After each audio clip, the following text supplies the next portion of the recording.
It was very weird looking at. Oh, dear. No, don't leave me. Hey. Yeah, there is a delay on it. Come back. Nope. Kitty. Oh, Come you're a fat cat. Yes, he is. He is. And he does not want He you. is No, dense. He doesn't want me anymore. Oh, wait, come back. He's Yeah. just vibing, you know. He Leave just- him be. Okay. He wants you on his own terms. Yeah. Ah, I've been claimed with one just paw. put one Yep. foot. He's like, yeah, I'm here. All right. Oh boy. Welcome to the ZeroFunction Podcast. Yeah. Is that it? I'm not the host. You started. Yeah. Finish it. I was just wondering how much of that was intro and what we're gonna cut. So Yeah, no, I'm wet now, so Well, clearly the cat. since you already started, let's do the Nice. intro anyway. That was the Hello. intro. hello. Yes. As Jen said, welcome to the ZeroFunction Podcast, where no brain cells are present. I am your host for this week, Lee. I sound really monotone. This- Monotone. That's Conall. That's Me. Jen. My monotone. Hi. What? I don't know. Yeah, it's like late on a Sunday because I was indisposed.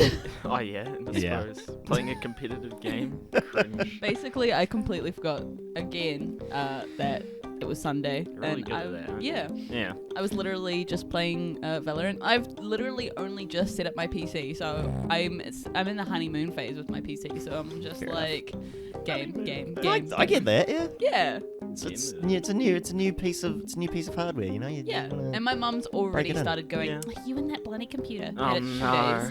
2 days of had it set up. It's your computer. She can fuck That's off. why she literally said to me last night. She's like, "You spent all day on this computer. I'm gonna cut your computer time." And I was like, "You can't. You know why? Because I bought it." I don't like your parents. I've never met your dad, Yeah. and I've barely interacted with your mum, Yeah. and I just don't like them. My mum's actually really nice, but like She's also nice, but they hold different ideals. yeah Hmm. yeah she's So I kind of put like a traditionalist parent with like like certain times of family time or whatever. But Ugh. my biggest gripe with her is that she's always like, I feel like we haven't talked often. But she's also very good at blocking you out when you're talking to her. So you'll have a conversation with her, you'll still be speaking, and she'll just zone out, and you're like, hello. She's like, oh, I thought you were done, and I was like, I was halfway Gosh. through a sentence. Oh yeah, So- no, that sounds like a nightmare. Yeah, well, If she, yeah, it is. if she found out how many hours I spent playing video games, she would Yeah, she would lose brain cells maybe. like you are spending so many hours playing brain games. Yeah, so Brain I'll games? have you know, I have so much game knowledge that is useless. Yeah, true. Does Steam record Yeah, it does. like how many? Yep. And Okay, so Do you remember want how to I know? said that I've only had this PC set up 2 days? Yes. I've already put in 6 hours of game time, I think. 8 hours. That's 4 not bad. just went on Risk of Rain, which Right, 4 yeah, hours yeah, went on that. yeah. But then Valorant isn't part of Steam, so I don't know how many hours I put on that. I Mm. probably put at least Yeah. 6 on that I have a already. lot of I'm like- games that I have a lot of hours on, but they're not on Steam, so I don't know. But Steam, I believe. To put it into perspective, though, you've had your Steam account since you were like, what, 12? Something like I have probably played exclusively on the Steam account since I was 12 or Yeah. 11 maybe, but the Steam account has been there for 9 years, Oh, yeah. and Yep. he played on it. My dad. Did I? 9 Other years, that would brother. still make you 11. You're old now. Yes, and 12,000 hours, I believe. Wow. I think. Yeah. I was the main contributing factor. To put that in perspective, my current job, I've been there for just over 6 years now, and Mhm. I've probably spent about 12,000 hours there. So, Yeah. yeah. I actually did that calculation Really? a few weeks ago. Yeah, Fucking Wow. yeah, because I was starting to feel it. Yeah. hell. God. Honestly, that's me with like most jobs. I've never been in a place longer than a year and a half because I've either gone to uni or I moved so I've never been in a job longer than a year and a half. And Well, I told myself when I started I'd only be there for like 3 years, yeah, and then yeah, No. that didn't happen. Yeah. No, I haven't held a job longer than even a year. Yeah. for various to- for various reasons. To be fair, you did. There was an actual medical reason for you not having, you not being able to. Yeah, your last job. there was Burger King.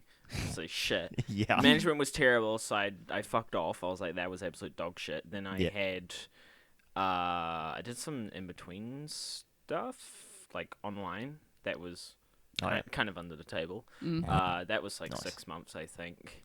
And then I had NZ Post, 8 months, I think, and then seizure. So that put it off like a year, and then I was at the shop for. I may have gotten to a year at the shop. Yeah. I think. I'm pretty sure my longest job was with face painting, but it kind of doesn't count because I only worked weekends. So I was technically there for, I think. Oh, actually, it might be just under a year. It might be just under a year. But like I only worked weekends, so like technically, if you condense that, it's like 3 months of work or whatever. Yeah, But- I guess. So I think being at the shop, even though it's part-time hours, like still, I go to work every day. I think this is probably my longest job I've ever had. Nice. I would Question mark. probably think so. Yeah, it's Yeah. like coming up to a year. October would be a year. Right. Yeah. Yeah. Okay. Yeah. So yeah. And now I'm at anime. Honestly, yeah. yeah. Being like 21 though, and not working anywhere longer than a year, it does. Everyone kind of looks at it and they're like, so. So But like, I'm like, oh, I got an education between that, but they just kind of look. But because if I'm not applying to a job that needs that qualification, then they just look at it like, but you didn't hold the job for longer than a year, and I'm like, Yeah. Yeah. Well. Trick to getting around that is to like just put relevant job history under that heading. So like just list the stuff that applies to what you're like applying for, and then just put the rest of it. Because it's somewhere thing, like else. Conall, I also did like a bunch of like random jobs. Like I used to work at the stadium, like doing with KDD catering. So I just like served food at like rugby games and things like that. I had like a lot of part-time jobs. I worked security for 3 months. Like it's a lot of random jobs. Like my Yeah. CV is so messed up. It's like studied sport and rec, studied special effects, worked as a security guard, worked as a face painter. And I'm just Jeez. like, hi. just bouncing around a little Oh, bit. God. All right. Yeah. Let's get into this. You guys have no idea. No. What I had planned. Not a Scooby. I didn't know what I had planned. I like that. I didn't know what I had planned until like yesterday. Nice. Oh, actually, yeah, it you was did say that, yeah. Actually, it was something that I came up with at work earlier in the week, and then forgot about completely. And then I was racking my brain trying to remember what it was, and I actually remembered like last night. So, yeah.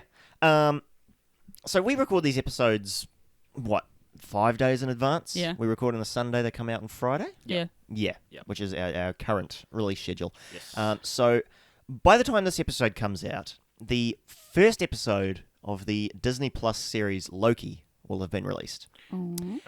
And anyone who's seen the trailer, I think it was the second trailer, will understand the connection with this topic. But in honor of the new Disney Plus series Loki, which I'm very much looking forward to, Okay. we are going Greek to... gods. Hey? Greek gods. Greek gods? No. Oh, okay. No, I mean, he's a Norse god, but, you know. Well, oh, okay. Shit. Foolish. Stupid ass. Yeah, continue. No, so... You give it a shot. You guess something. Yeah, brain cells. I got nothing. I mean, I gave you the clue. It's something in the trailer. I haven't haven't watched the seen trailer the yet. trailer. I need to watch it. I've been meaning to. As many things I've been meaning to, but I haven't. All right. Yeah, we got no idea. Okay, let me introduce this. On Thanksgiving Eve, November 24th, 1971, a middle-aged man approaches the flight counter of the Northwest Orient Airlines at Portland International Airport in Oregon. He purchases a one-way ticket on Flight 305, a 30-minute trip north to Seattle. He identifies himself as Dan Cooper. That's right, we're talking about Dan. DB Cooper. Is this the guy who... I think I remember this. Is this the guy who, like, hijacked the plane or something? This is the guy who hijacked a plane. Yeah. He like... He is one of many people who have hijacked a plane, but like one yes. of the most popular ones. Yeah, I one of the would most say. famous unsolved airjackings in. I don't know. Really? Really? Really, let me. There's a lot of podcasts that cover the topic, from what I know. The only plane thing I can remember now is flight 3. Was it 370 that disappeared? MH370, Yeah. Malaysian Airlines. Yeah. Yeah, That's the only one I can think of right now. that was back in what 2013. Yeah, something like that. It was back in 2013. Yeah, you were gonna be like 2018. I was gonna be like, 2016. Does maybe. this picture ring any bells? I've seen No. that picture definitely. It's Yeah, DB Cooper. DB Keeper, absolute mad lad. Yeah. guess. So this is a wild story. It's weird from Okay. what I remember. I think I've heard the story, but it was a while ago. So I will piece this together as you go along. Yeah. I think. A little bit. It's the final shot of 2014. Sorry, that was 2014? 2014, the Malaysian. yeah, because I remember I was still in school when that happened. So Yeah. yeah, 2014. Sorry, but yes, continue. Yeah. So yeah, I think it's the final shot of the second trailer for the show.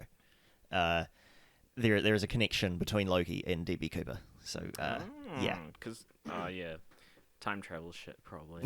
yeah. The show is going to be bonkers, and I'm so looking forward to it. Bonkers. All right.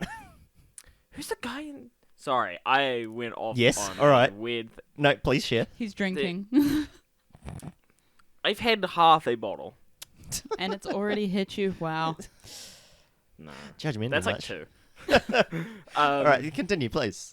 It's a guy in the elevator with Loki in one of the earlier trailers. Who is he? Who, I'm Owen trying Wilson? to remember who it was. Yes, it was Owen Wilson. Yeah, he's like one of the Yes, main characters. I'm so surprised. I haven't seen Owen Wilson in fucking yonks. I swear he disappeared for a while. Maybe I off- have seen the off, trailer then, because like, I've definitely seen doing that. actual jobs. Or is it a different trailer? Because I've definitely seen Owen Wilson there, and I was like, There's a lot I of. mean, he's in both. He's in both trailers. okay. He's one of the main characters. okay, like well I I've said. seen one of them then. I've seen one of them with the elevator scene, but Yes. Okay. All I Right. remember is that there's a very seen prevalent this. theme of green. For some reason. Because Loki's color is green. because yeah. Yeah. But they seemed over the top. But, Ah. So yeah, I'm complaining about things I just shouldn't be complaining about. Oh, Fuck's sakes. I'm alright. Yes. All right. So we are going back to 1971, November 24th, day before Thanksgiving. This guy identifies himself as Dan Cooper. The DB Cooper thing is a kind of misidentification that happened with the media later on. But he identifies himself to the airline as Dan Cooper. Bang Cooper. Yep. Purchased a one-way ticket on Flight 305, which was a Boeing 727-100, which is a pretty distinctive aircraft. If you've ever seen it, it looks like a regular single-aisle domestic airliner. It has 3 jet engines located on the tail, and it has a T-tail, which is Also, which is one of the ones with the I horizontal think I know what you're stabilizers. talking about. With I the think I've seen horizontal, them. the horizontal stabilizers are on top of the vertical stabilizer rather wasn't than the attached to Malaysian tail. one also a 727? I think it was. I don't think so. I feel like it was a real big plane. Well, you know what? Now I need to. I don't know. Just the number 727 we have jogged something we have in my memory. electronics in front of us. Yeah, but he was quicker at searching it. Boeing. Which one's the one from the DB Cooper? What was it? 727. 727. 727. Something about 727 just clicked in my memory, and I was like, where? It was a Boeing 777. Was the Oh, MH370. Oh yeah, it's one of these. One of these trailers. Yeah, so it's got the 3 jet Yeah. engines located in a triangular pattern around the tail, and it's got a T-tail Yeah. with the horizontal stabilizers on top. Something you see often in domestic prop planes with propellers rather than jet engines. There's a couple of different aircraft models that use that design with the T-tail and the 3 jets around the tail. There's a Russian aircraft that I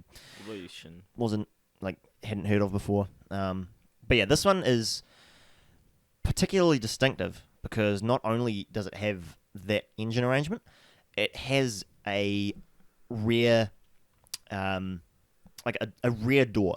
So it has a set of air steers that fold down at the back of the tail. Right. Okay. Yeah. Back of Does the wait? tail. Does it have a back door and a front door, or just So it's got the regular like passenger the doors. boarding one? Yeah. Yeah. In the okay. sides. And then it's got, like on a military aircraft, where the Yeah. back of it comes down and they can load cargo and stuff. Yeah. Yeah, Oh, it has it's got one of it's got one of those, those. except it's an air stair like the regular doors. So it's got That's passenger weird. stairs. Yeah, Okay, that's real odd. Yeah. The stairs and a ramp, or just stairs? just stairs. I think this particular model. What is the point of that? So you can load more people. I They can believe wait. no, I believe it was designed like the plane itself was designed for use in smaller airports. Right. So yeah, it Still, was, they can wait. I did look this up last night. I can't remember exactly Seems very odd to what me. it was about. So yeah, that's it. So yeah, it's a pretty distinctive aircraft. Like you would probably recognize it if you saw it. Which is how we know that like Loki is making a connection with DB Cooper, is because it was that specific aircraft. Like there's a shot of him standing on the stairs on the open ramp at the back of the plane. So So the yeah. exact one. And he's wearing a black suit. He's got a suitcase and there's like money flying out, which we'll get to. So it's fairly obvious that they are going to be covering this incident. I can see the connection already. I'm piecing together the knowledge I have. Yeah. Yeah. So, November 24th, 1971. Dan Cooper, alias, presumably, purchases a one-way ticket on Flight 305, which is a 30-minute trip from Portland to Seattle. Oh, okay. So, we're in the, upper northwest of the United States. Yeah. Yeah, Yep. Up near Canada kind of thing. Yeah, so this was a Boeing 727. At the time, it was about 1/3 full for this flight. So there were 36 passengers, including Cooper, and 6 crew members. They were the pilot, William A. Scott, the co-pilot, William J. Radachak, flight attendants Florence Schaffner and Tina Macleod, senior flight attendant Alice Hancock, and flight engineer Harold E. Anderson. So Even Hancock's a common name. Mm. Why? Cooper was described by eyewitnesses as a middle-aged man, mid-40s. He was wearing a business suit with a black tie and a white shirt, as well as a brass tie-pin inlaid with pearl. A Damn. brass what? Type in. Tie-pin. Typing. So it's So it's one like- of those it's like- things like. Oh, those that that ones that go the, cra- the yeah, clip, yeah. clip that keeps the tie Yeah. to the... I heard typing, and I Shit. kind of put both words together in my mind. I'm like, what's a typing? All right. Not tie pin. My brain But broke still, for a second. did you say encrusted with pearl? I'll show you a picture and I'll chuck it up on the Twitter, but it's fairly Kind of swanky. what am I trying to say? Swanky. Kinda. Swanky is a nice word. Kind of swanky. Schwanky. Schwanky. Schwanker. You get there? Tie. I'll show you a I'm picture of sure. a tie because it's Not usually stirred. together. That's what that reminds me of. Stirred, not shaken. Yeah, shook. so it's a Stop. Get some thin. help. It looks like brass to me. It might not be, but Brass. it's inlaid with a round Oh, pearl. that's not what I thought it was going to look like. Yeah, so that's what it looks like. Yeah, Is this I an important thought of something detail? We're completely adding way too much I, time. I thought it'd be like one of those strips. yeah, I like thought it was going to be like a straight No, pin that's- with that's- like the middle. Yeah, that's there a more of a different name for it? modern style Okay. typing. Yeah, this would have been fairly common, back in those 1970. days. Okay. Yeah. So flight takes off around 2:50 p.m. Pacific Standard. Mhm. So we're talking, the West Coast Yep. time zone. West Coast. Cooper boarded the aircraft, took a seat, ordered a bourbon and soda, and shortly after takeoff, he handed a note to Florence Schaffner, one of the flight attendants, and she she immediately assumed, he's trying to give me his phone number, and she just dropped the note in her purse and would have forgotten about it, except Cooper leaned over to her and whispered, "Miss, you'd better look at that note. I have a bomb." Oh. Ah. Yep. Wait, the lady was this the lady he was sitting next to? No, the flight attendant. Oh, So okay, she was okay, she was sitting Yikes. she was sitting in a jump seat, which is like Yeah. the flight attendants sit in those. It's like easy access. They can get up quickly and move to the exits to coordinate evacuations or whatever. So she was right next to the stairs at the aft of the plane. Yeah. That's the back for Yes. all you I'm folks. aware of what an aft is. Yeah, so that's where she was sitting, and he was sitting near to him, or he may have gotten up to give it to her. Anyway, he handed her the note, and she ignored it. He says, "You're going to want to look at that, I have a bomb." And I have bomb. Yep, she reads it. We don't know exactly what it said because he took it back after she read it. But she remembered that it mentioned the bomb and directed her to sit in the seat beside Cooper. And she then asked to see the bomb. He opened his briefcase just long enough for her to see 8 red cylinders attached to wires coated with red insulation and a large cylindrical battery. So I think anybody would assume that's a bomb. yeah, right. You see that? Yep. It's pretty Yeah. bomb-like. Yeah. Whether or not it was actually a bomb, probably wasn't. But Yeah. in retrospect, Yeah. For my it's just next smart to go magic along with it. trick. Yeah. All right, I will make this plane disappear. No! Jesus. Hey, you started it. For some reason, my brain went straight to misdirection. Put your I'm like, hand it's a over the magic trick. bomb and we'll make it disappear. Now say the my magic God. word. You just start smashing in the words and it's Jeez. gone. But the pressure drops Opens in the the plane. opens the emergency door. Like whoa. It's like, whoa! It's like And now I'm gonna disappear. What is the magic word? What's the abracadabra. abracadabra? And he jumps out the plane. For a second, I was about to say Excalibur instead of abracadabra. I'm like, no, that's a whole different thing. God. Excalibur. Oh, wait, nope. You guys are terrible. Shut. I'm gonna make this plane disappear. Abracadabra. Bomb goes off. Okay, so he has her attention now, right? Yeah. So You lost out. oh my God. Okay. Okay. Yep. He's given her the note. She's sat next to him. He's shown her the bomb, Yeah. in quotes, and he's now giving her his demands. He wants $200,000 in his words, negotiable American currency, Negotiable. and $200,000 US is in 2021 dollars is around 1.3 million or 1.8 million New Zealand dollars. Yeesh. Yeah. It's a lout. He wanted 4 parachutes, 2 primary chutes and 2 reserve chutes, and a fuel truck standing by in Seattle to refuel the aircraft when it landed. Who needs that many parachutes? That's what I was thinking. So you can carry all 4 of them. It's unclear. Just reserves. I think the Accomplices. well, no, it was just Cooper on his own, but I think the idea was to make whoever was would probably be the FBI who was, because they took control of the investigation afterwards. But the thinking is that it was to make whoever was waiting for him on the ground believe that he was going to take hostages. Yeah. Yeah. Okay. Yeah. Okay. So that's Yeah. the current thinking as to why he did that. Yeah. Yeah. So $200,000, 4 parachutes, and a fuel truck. Right. Okay. The flight attendant took his demands to the pilots. They apparently agreed because that's where they headed. They just kept going on to Seattle. The pilot, William Scott, he contacted Seattle-Tacoma Airport, and they informed the local and federal authorities. So you've got local cops and the feds on the way. They circled for about 2 hours to allow law enforcement time to set themselves up, get the fuel truck, get all the stuff. This was a half an hour flight, Yeah.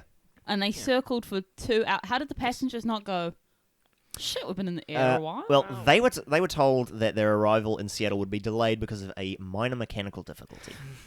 Because you don't want people to panic, right? Nah, I'd panic more if we were circling in the air for 2 hours because of mechanical Yeah, difficulty. but if they say, "Oh, this guy on the plane No, but might they have a bomb," No, but they That's could gonna say cause a lot more panic. maybe weather down there isn't fantastic, so we need that would be more safe. Oh You yeah, but feel you can see out the window, the weather's probably fine. Yeah. Yeah, but like a mechanical issue, I'd be like, we've been circling for 2 hours. How are we Yeah. gonna land? I listen to a podcast called Black Box Down. Yeah. Where Black or it's hosted by Did you say black box in Japanese?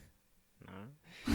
oh my god, yeah, it's hosted by these two guys, Gus and Chris, and Gus is like a lifelong aviation enthusiast. Like, he knows so much about aircraft and air travel and stuff. Yeah. And this podcast like covers aviation disasters. Mm-hmm. And yeah, the more that you learn about it, like this would not be an unusual occurrence.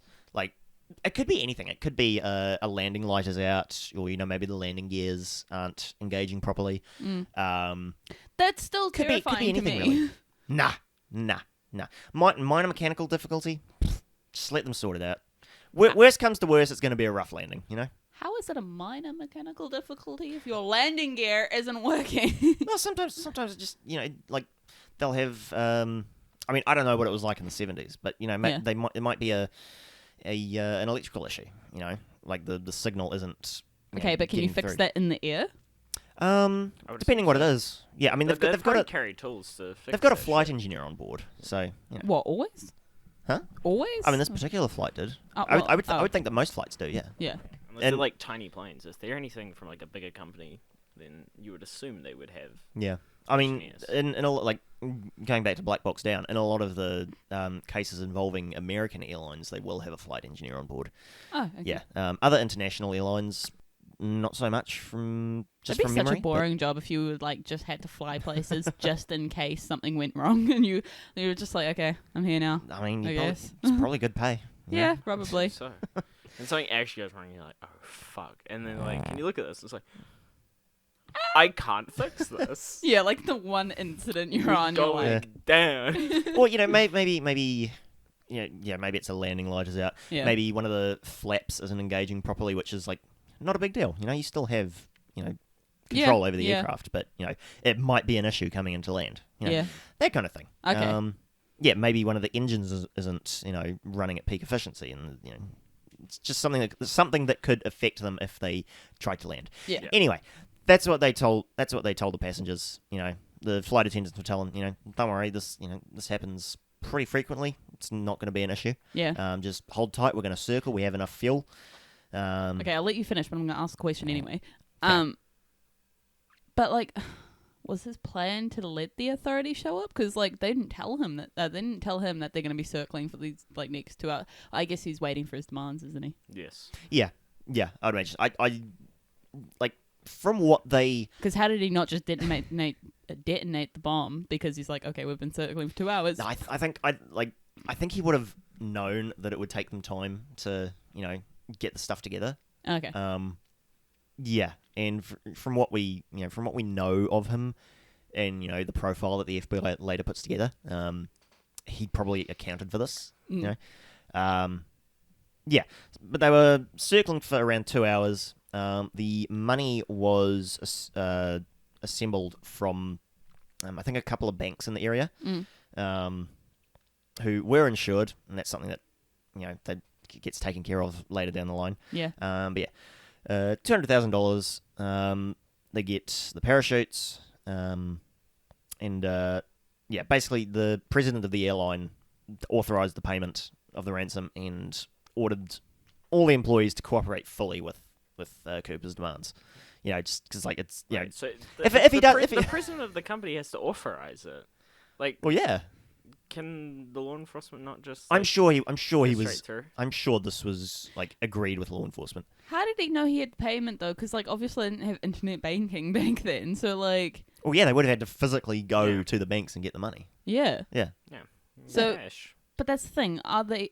Because he only has a like realistically. I don't want to say only, but because he only has a bomb, it's not like he's got a gun that he's holding up to someone's head or whatever, right? Mm. So, are they literally just gonna like hand him the money and be like, "Thanks for not blowing them up"? Like, wouldn't they just arrest him?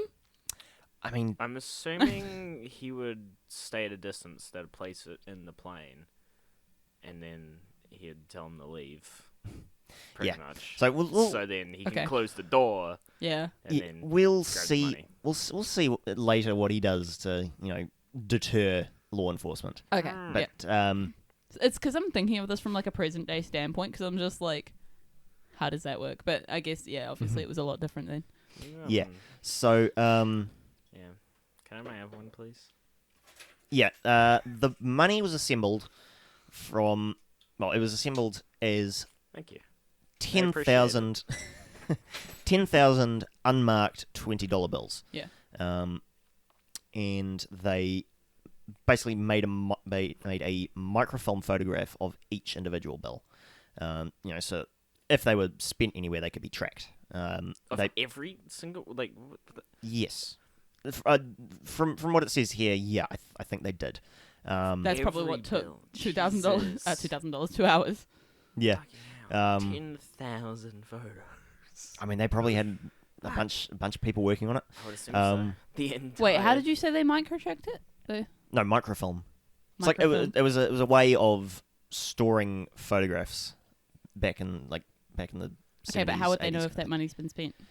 because they were from particular series. So from the 1963A or 1969 series. So bills minted in that year, and they most of them had serial numbers beginning with the letter L, which would indicate them as having been issued by the Federal Reserve Bank of San Francisco. Mm-hmm. So, they did later put out bulletins with the series and serial numbers and stuff to local businesses, to saying look out for anyone paying cash with bills with this serial number from this series. Bring it to our attention if they do. But yeah, we'll see later if that actually bears any fruit. Okay. But yeah. Okay.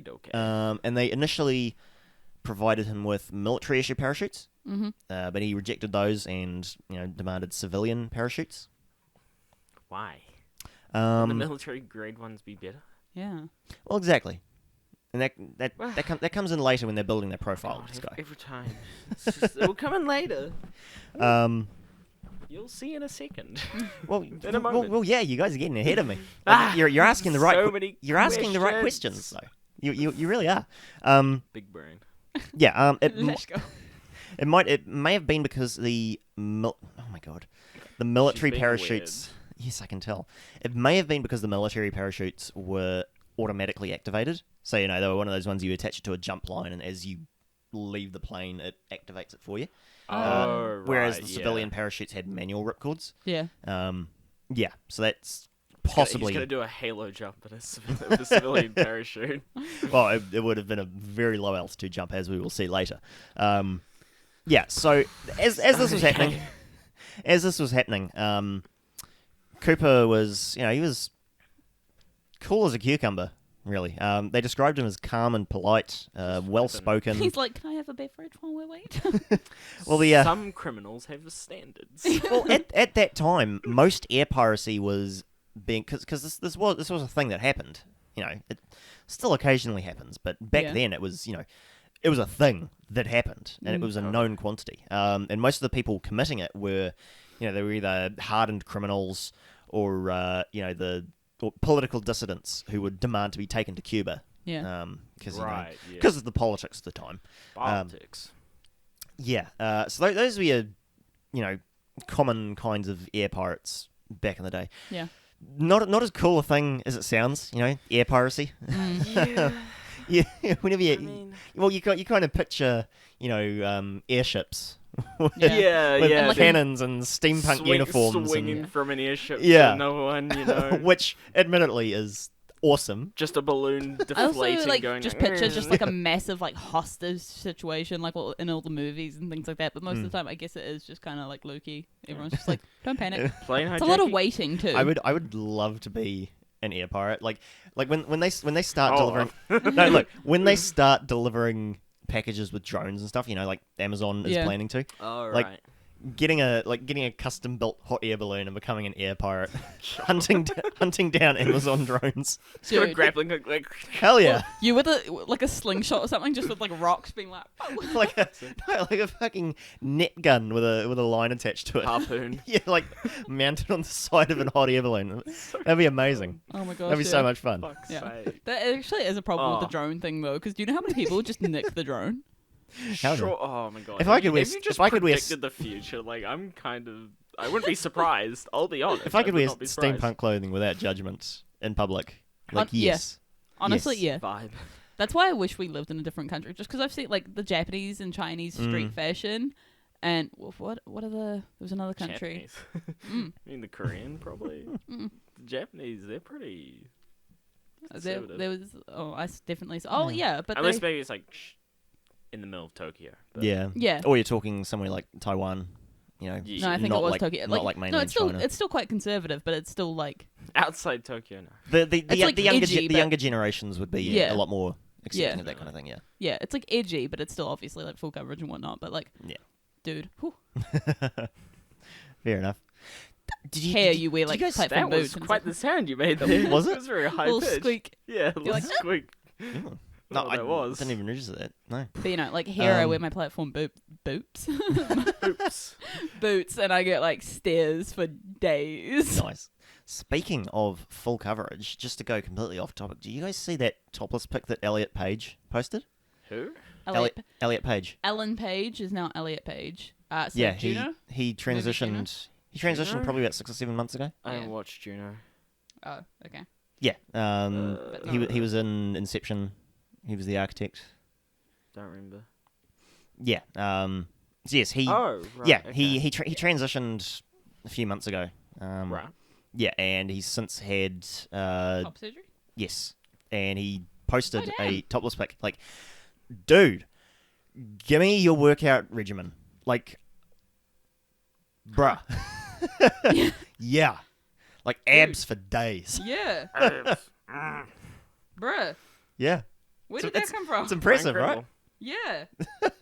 Because that's the one thing about like certain people who get abs, they also end up getting their like I don't know what the muscle here called is, but like Obliques? obliques. That's Yeah. like they end up coming like rippled, and it kind of just looks weird. It's just like it's too much, a little bit too much ab. Just tone it down, just a little Can't bit. say I've seen that before, but yeah. Oh really? I- No, I can know what you're imagine. talking Yeah. about. You don't see it that often. It's when people get like really ripped.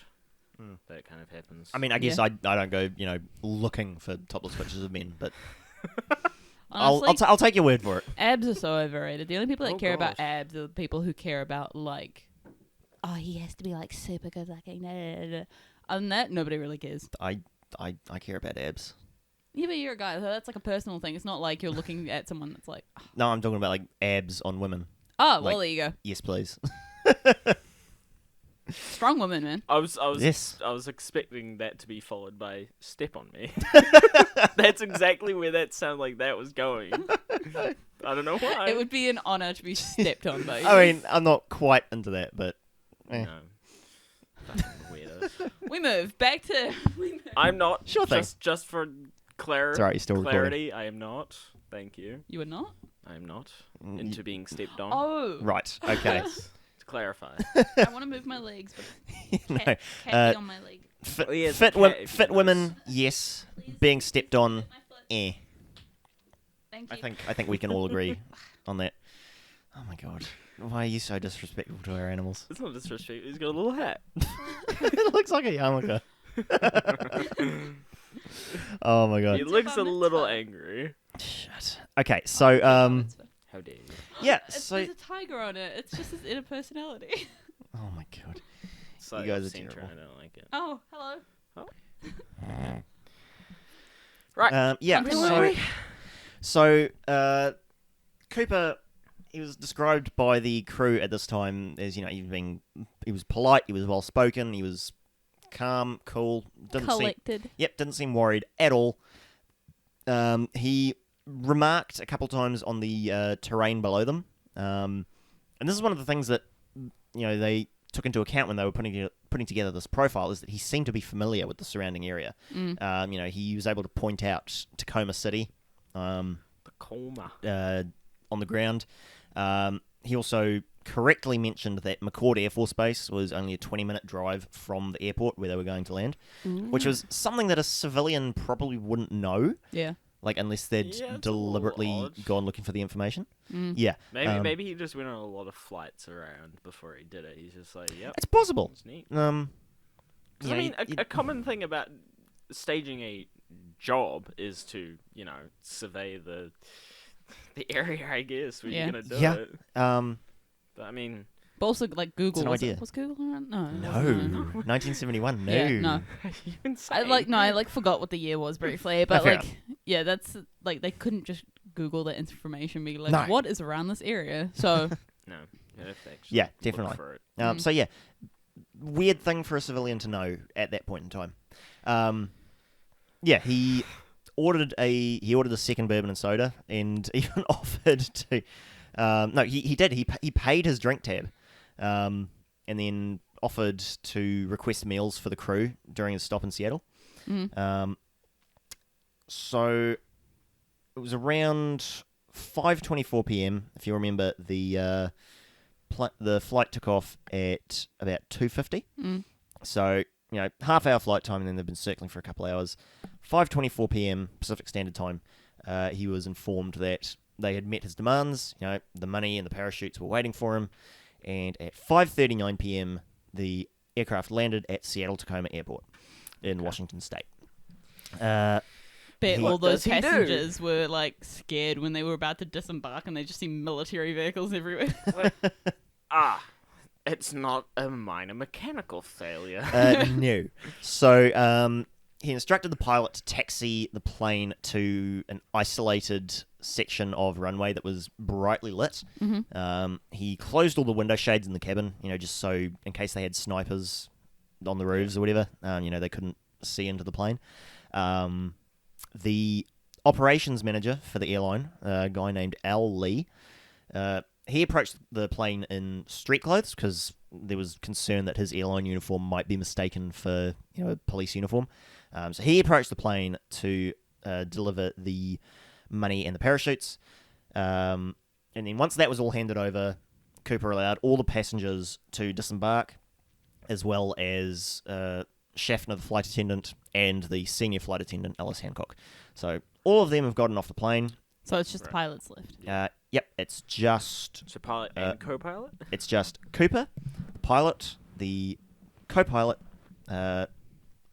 one of the flight attendants, Macleod, and the flight engineer, Anderson. Okay. So he's got, 6 people on board at this point, including him? Yes. Wait, what did I Yeah. miss? 1, Wait. 2, 3, 4, 5. No, 5 people. Okay. Yeah. So those are the people left on the plane. Cooper and the 4 crew members. Yeah. So they refueled the plane, and during this time, Cooper outlines his flight plan to the crew in the cockpit. He wants a southeast course towards Mexico City at minimum airspeed, so like as slow as they can go without stalling, which was approximately 100 knots or 185 kilometers per hour, or 115 miles per hour. That's For a anyone who prefers it. distance they go. A little bit, yeah. Because they're all the way in the northwest still, aren't they? So they got to go all the way down. Yeah. Fucking Yeah. hell. Yeah, Mexico City is a long way away, and he wants them to fly at this minimum airspeed, and that's like a maximum altitude of 3,000 meters or 10,000 feet. So they're only 3 kilometers in the air, which is really low. Yeah, that Don't we is not- shit. How many kilometers do we normally fly at? It's 10,000 feet, isn't it? Or 15,000 Because feet. isn't it 19 kilometers is like where you're going out into space pretty much. So I would reckon it'd be like 10, 11,000, maybe. What feet? I'm Or taking no, wait, is it feet or kilometers? I don't I think it's remember. 15,000 feet. Most international airliners, Is it I think, will kilometers? fly at around 30,000 feet.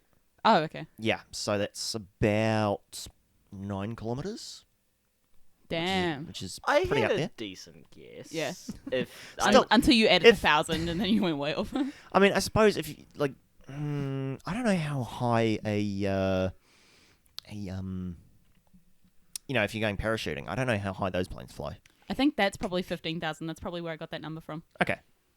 Okay, I mean, if you want to look that up, so Yeah. he's lower than normal parachuting flight would be flying. Okay. So yeah, he wanted the landing gear to remain deployed, so he didn't want them to bring the wheels up, That and seems like it could easily damage it over that distance. possibly he wanted the that Around would 13,000 feet, sorry.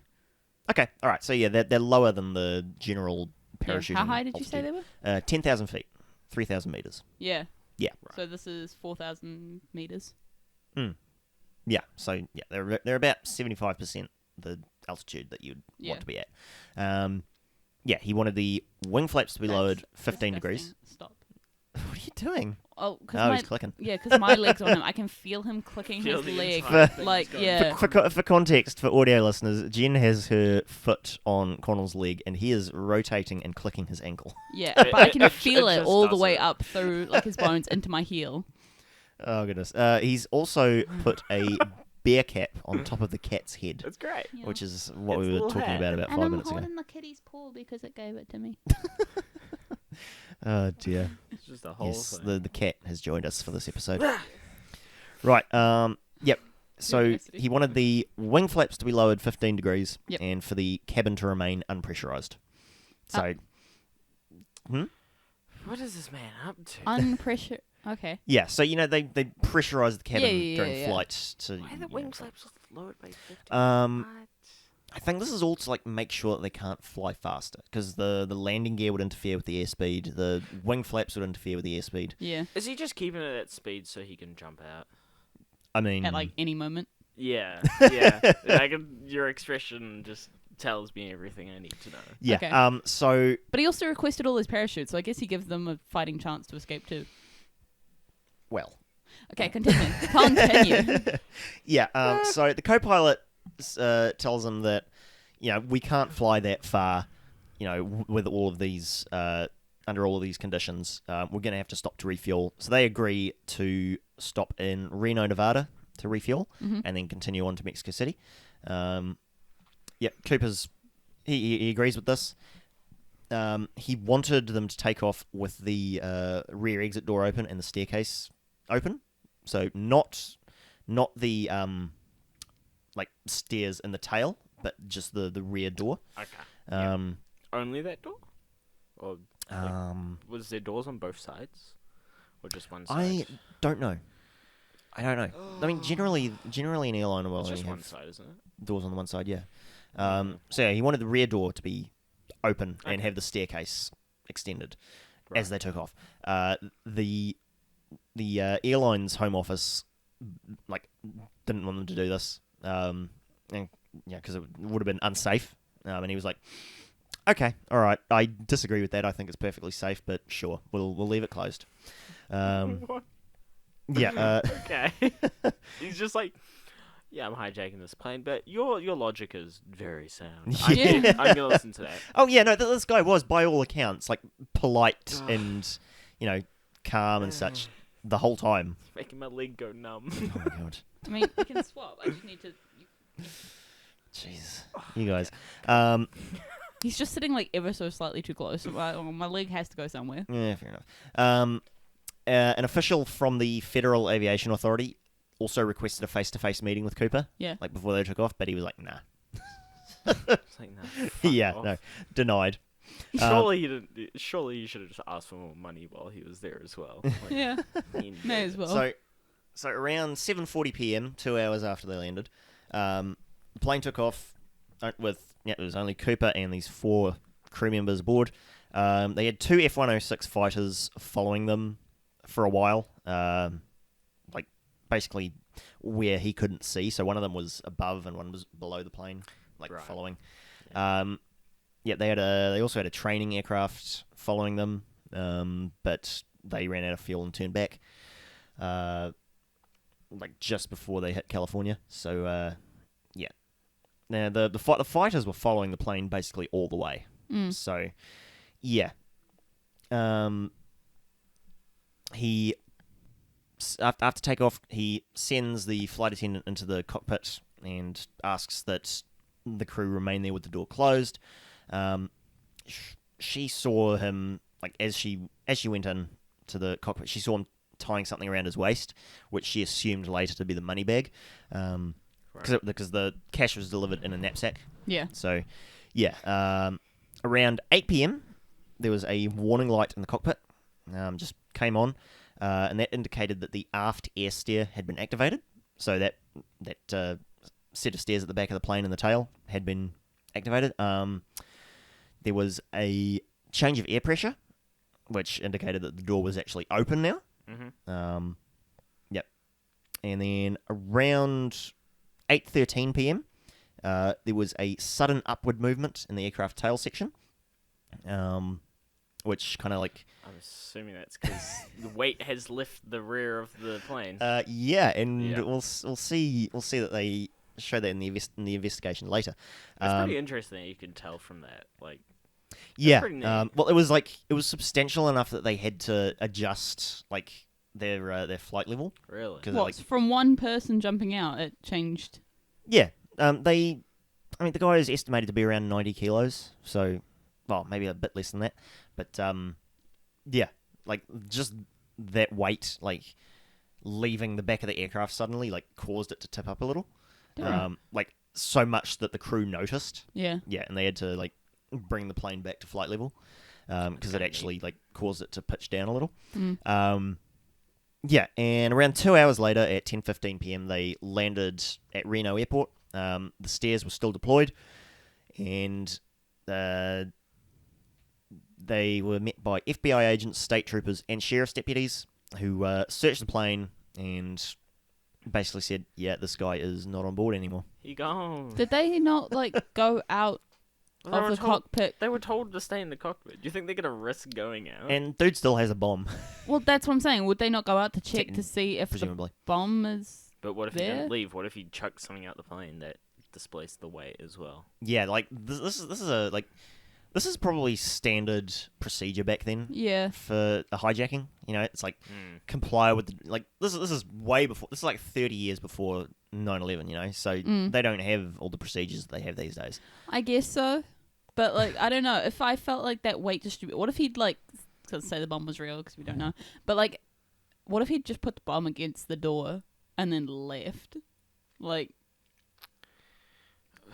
I think you'd rather not risk it because what? How does he profit from blowing up the plane? how does he profit from leaving the plane? I mean, he's got the money. He's got $200,000. I would think that if he blew up the plane, then the wreckage would more so indicate where he landed than them continuing. Even though they knew when he left the plane, like I feel like they'd have a better guess by searching the wreckage. I think. Do you It's think possible. Oh, it depends I don't how long I don't they know. set the timer on the bomb. Because if he jumped out like 2 hours before the bomb went off, That is true. I don't know if bombs were that sophisticated back then. Probably not. Yeah. Yeah, and I think we're just working on the assumption, looking back on this, that it wasn't a real bomb. Yeah. So, Yeah. which they couldn't have known at that time, but I think they were just going off of the basic training at the time. Just cooperate with them, give them what they want. You'll probably make it out of it, make it out Yeah. alive. yeah. Unhurt. Yeah. Sorry, he's just got Because at the end of the day, majority of the time, they're not there just to kill people. Yeah. Except, Yeah. of course, the elephant in the room. But saying Yeah, so, the investigation. The FBI recovered 66 unidentified fingerprints from the plane, probably mostly from other passengers and crew members. They found his clip-on tie, his tie clip, and 2 of the 4 parachutes, one of which had been opened and had 2 lines cut from the canopy, which is weird. that is very weird. Yeah. He was like testing it. He was like, "Is this gonna be good or not?" Could have been. Well, one of the all of the eyewitnesses were interviewed, and they produced composite sketches of the suspect, which is what I showed you Yeah. at the start of the episode. Yeah. And I'll put them up on the. Actually, it'll probably be in the thumbnail for I this need episode. like write notes for me in the video so I can put these in. Right Yeah. You know? Yeah. Yeah, that would be good. Actually, I don't. Yeah. think- So basically, they immediately begin interviewing possible suspects. One of whom was an Oregon man named D.B. Cooper, who had a minor police record. Okay. Okay. He's already on their radar. He's got a similar name to the suspect. We'll bring him in. Just for shits and gigs. Get him out of the way. You never know. They pretty much ruled him out almost immediately after interviewing him. But a local reporter named James Long, who had a deadline coming up to get the story out, he confused DB Cooper's name with the pseudonym used by the hijacker, and basically passed that on. It was this was read by a reporter from a news agency who spread it out to other newspapers around the country, and that is how DB Cooper became the name that was used. Right. So it's a case of them not looking up sources and just going straight from the one. Pretty much. That poor man. He does have a criminal record, but I don't know what for. So, he's just, wakes up in the morning and is like, wait, hold up. Yeah, so DB Cooper was never used by the hijacker. It was Dan Cooper. That was Yeah. the name that he used. Man. Yeah, it's just because of Man, this, crunched reporter, we have the name DB Cooper associated with this case. Damn. Yeah. What a shame for that guy. Big F. Yeah. So. Did DB Cooper end up in jail? I don't know. I mean, he had a minor criminal record. Yeah.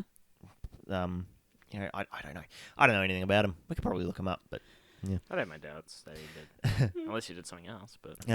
So because of the conditions at the time of the flight and, just various, factors, it was difficult to ascertain the search area that they needed to be, looking in. Any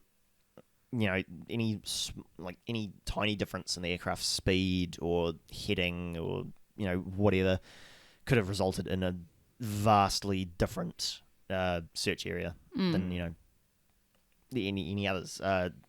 It's just a massive amount of space that they need to search through. How long did he remain in free fall before activating the parachute? That kind of thing. Because it was not great weather at the time. It was pitch black. There was no ground lighting at the point where he's estimated to have jumped. I think there was a rainstorm at the time, so it was raining. Makes it just a bit harder. I'm not jumping out of plane when it's raining. I think he's a bit desperate. He's Also, he was probably like, oh yeah, this can come my track, unless he gets hit by lightning. Where did he go hit by lightning? I don't know. I mean, how did the two planes following him not see him? Well, yeah, exactly. That's another thing. Neither of the pilots saw anything, either visually or on radar. They didn't see anything exiting the plane. I'm assuming they didn't see any lightning because it's never mentioned. So no lightning. I mean, dude's wearing a suit and loafers, Yeah. Yeah, I feel like What Jumping do out you the think plane those like chances? James Bond. just Yeah. a black speck just go. Whoosh. I mean, it was a thunderstorm, but still. But even he's in those conditions, in those those clothes. God, there. I just licked the mic. Oh, maybe God. maybe the fighter pilots or whatever just weren't paying attention. They're like, yep. Cruising. I don't know why I 'Cause went. they I don't know why I went like that. Oh, God. got a Driving steering down the wheel. highway, my 6-1. They just got a steering wheel in the fighter, the jet. They turn it just does like a barrel roll. Oh boy. Yeah. So one of the things that they did was they recreated the flight. They brought the pilot back. They brought Scott back to fly the same plane. So it's the same 727 in the same flight configuration. Flaps, landing gear, all that. Yeah. And they had FBI agents on board who pushed a 200-pound sled out of the air stair at the back of the plane. So it's about 90 kilos. And that produced the same upward motion of the tail section. So, yeah, that basically proved, he jumped out of the plane at 8:13 p.m. This is where we need to be looking. Right. So they figured that out. It was so at the time the aircraft was flying through a heavy rainstorm over the Lewis River in southwestern Washington, which makes it a bit difficult. Yeah. Yeah. Just a bit of area to cover, Yeah, so they estimate his landing zone to be a few miles southwest of the town of Ariel, Washington, which is pretty close to Mount St. Helens. Okay. which you guys might have heard of. Yes, I very much heard of. Yes. The Big no? Boom. Yeah, it was a pretty famous Humongous. volcano that erupted in 1980. One side of the killed- mountain just went. Yeah, it's insane. I think there is actually footage of it, but it killed 57 people and Damn. basically blew out the entire side of the mountain. It's insane to look at. Yeah, Like shit. like you see before and after pictures. We're gonna it's- Google that after. Yeah, we are. Mount St. Helens. Jesus. I know that. Wow. No, you it's a really fly that, reckon- like- Yeah, Look that at it. fly just Yeah. fully buzzed my ear. That was It did that to me before, and I was like, "What?" Panic. Yeah, that was not pleasant. No. So in this area, you've got the mountain, you've got the Lewis River, and you've got an artificial lake called Lake Merwin, which is formed by a dam on the Lewis River. And basically, there were two counties in Washington that the search efforts focused on. They focused on Clark and Cowlitz counties, and this was and it was focused around the river. Yeah, because anyone who landed in those conditions, it's the most basic survival tip. Like first thing you do is find a river and follow it, Yeah. right? Because rivers mean people. Yeah. People. Rivers are water. Rivers are people. Even if there's no people, rivers lead to the ocean. Yeah. And that's Either your way, best you're probably bet. gonna find something. Yeah, so they're searching around the river, it was a huge search. FBI agents, sheriff's deputies, civilians, volunteers. They were on foot. They were in helicopters. They were doing door-to-door searches of farmhouses. They ran patrol boats along the lake and the river. Didn't find anything. They found no trace of Cooper. None of the equipment that he had on him. They didn't find the parachute because it's not like he's Nope. gonna lug that around. No parachutes. Didn't find the money. Nothing in this initial search. How? Yeah.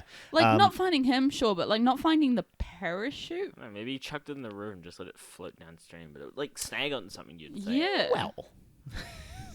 Well, Now that you mention that. So they weird sounds. they I don't know. used aircraft from the Oregon National Guard to conduct an aerial search.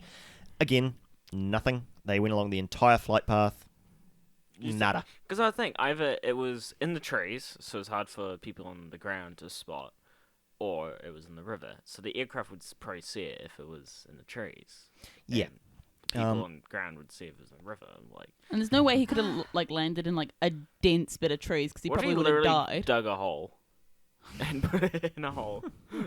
Like, So basically, they conducted multiple searches, both immediately after the incident and in the following spring, like after the snow had thawed.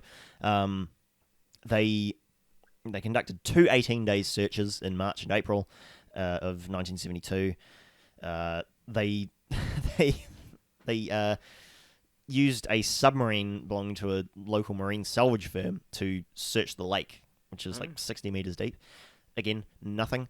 There was a skeleton that was found by two local women in an abandoned building in Clark County, but that was later identified as the remains of a teenage girl named Barbara Ann Derry, who had been abducted and murdered several weeks before. Yeah. lovely. That went dark. So they solved that case, but still no sign of Cooper. Maybe it was one of the serial killers again. It could have been. Fuck. That's Actually, when was Bundy active? Oh, he was around. Because then, I'm pretty wasn't sure he was active in Washington. It all comes together. Hang on. We've just solved because he had some unidentified victims, didn't he? I think he did. Yeah. Also, I was wondering about the whole thing because We've solved the case. with the plane, he had everything open and they were at a constant speed, weren't they? Mm-hmm. Traveling? Yes. Yeah. What if he was calculating the speed at which it would take to travel? Like he planned this all out ahead of time, and he actually set stuff up in an area so he could land there. Maybe he had like shovels or something, and he just like hid stuff in the ground. Yeah, and then got possibly. rid of the shovel. Like he dug a hole with a shovel or something, put everything in it, and put the shovel in the hole, and just like Yeah. used his hands to like cover it Yeah. all, and then just like fucked off. Yeah. It's very possible, I think. Okay. So Backpack with clothes too. So going back Yeah. to Bundy, most of his murders took place between 1974 and 1978. But he like when he was confessing, like after he was convicted, he You said that he did some in high school, didn't well, this would have been when he was studying, so he would have been in college at the time. Yep. He said that he attempted his first kidnapping in 1969 in New Jersey, right, but did not kill anyone until sometime in 1971 in Seattle. Oy. And the body was a skeleton by 1972 when they found it. So he also claimed that he committed a murder in Seattle in 1972. So I'm not saying anything, but It is very possible. You just solved the case. in searching for D.B. Cooper, they might have found one of Bundy's unidentified victims. Fuck, that would be... Maybe. I'm not saying anything. I don't know if they like connected this that'd be murder quite the to crossover. another person, but yeah, it's Wait, what was her name? whoo. Her name was Barbara Ann Derry. That's slightly concerning. Yeah, I mean, that's just it's very possible. it's just weird how that all lines up. Yeah, I don't Like, like same that. area, same period of time. Yeah. Ugh, yeah, Ugh. yeah. I don't know if it's. I mean, maybe we're just Looking making too much into it. spurious connections. Yeah, Yeah. but you never know. It's Could as be. it's unlikely fun to be, think but- about as much as the murder of a teenage girl can be thought of as fun, which it cannot at all. Yes, hello. Yes. Did they catch How the guy? old did you say she was? Teenage.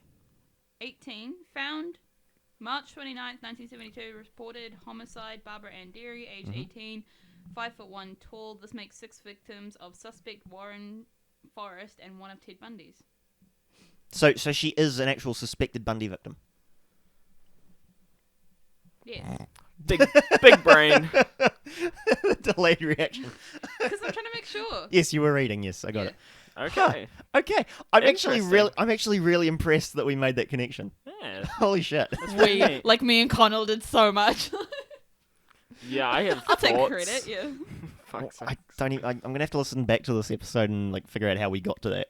How did we get to that? 'Cause I you don't just- you know. just I've lost clicked all the year. memory of the last. You 5 literally minutes. just said, wasn't that when Ted Bundy was okay? Did I? Yeah.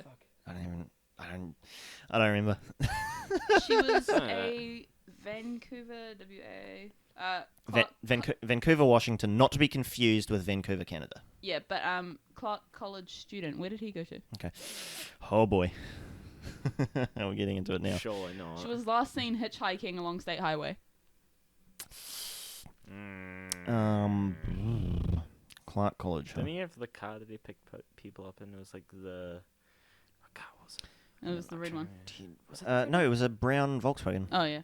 There you go. How dare you? I was say thinking like the a wrong rusty thing. brown. Rusty brown, rusty Very red. Rusty. Yeah. I don't know. Ted Ted Bundy, Clark College. I don't remember where he went. No, there's No. nothing. How unfortunate. Stab wound to the heart, apparently. Shot through the heart. To blame. Honestly, I don't remember how Bundy did his stuff, but yeah. Where are we at for Damn. time? Just over an hour.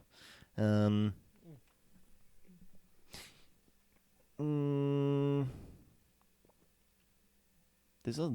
Nah, I'm just gonna keep going. Yep, fair enough. Let's go through it. I'm probably about halfway through my notes, but I can race through this. Yep. Yeah. So Halfway. searching. They don't find anything. A month after the hijacking, the FBI releases the lists of serial numbers on the cash Yeah. to banks, casinos, racetracks, insurance agencies. Anyone who might handle large sums of money. Yeah. Also to international law enforcement agencies. So they're like covering all their bases. Yeah. The airline offered a reward of 15% of the recovered money. That's a pretty good reward. Yeah. And in early 1972, the Attorney General released the serial numbers to the public. There were some false claims, but nothing really substantial? No. There were some near matches, but no like genuine bills from the ransom money we ever found, or turned in. So yeah, they figured later upon analysis that the flight path was probably like in a different area, like it was a little further east, based on testimony from the pilot, and notes. Blah, blah, blah. What's the point of getting all that money if you never spend it? Like, it just makes it a pile of invalid shit, doesn't it? Maybe he had a connection to, like, I don't know, sell it somehow. I don't know. Yeah, don't know. Or maybe he traded it for something. Or maybe he's dead. That's Could you imagine he just died on impact? I mean, that's the leading theory, and we'll get to that in a bit. But yeah, like they reckon that the wind direction was off Pretty rough. when they factored their calculations in. right. Possibly by as much as 80 degrees, which would seriously affect. That's a lot. Like that would seriously affect where the aircraft actually was, Yeah. and compared to where they thought it was. So yeah, they keep searching, but they really don't find anything. And 1980, Mount St. Helens erupts. Huge property damage. Again, 57 deaths. Like 200 miles of highway was destroyed.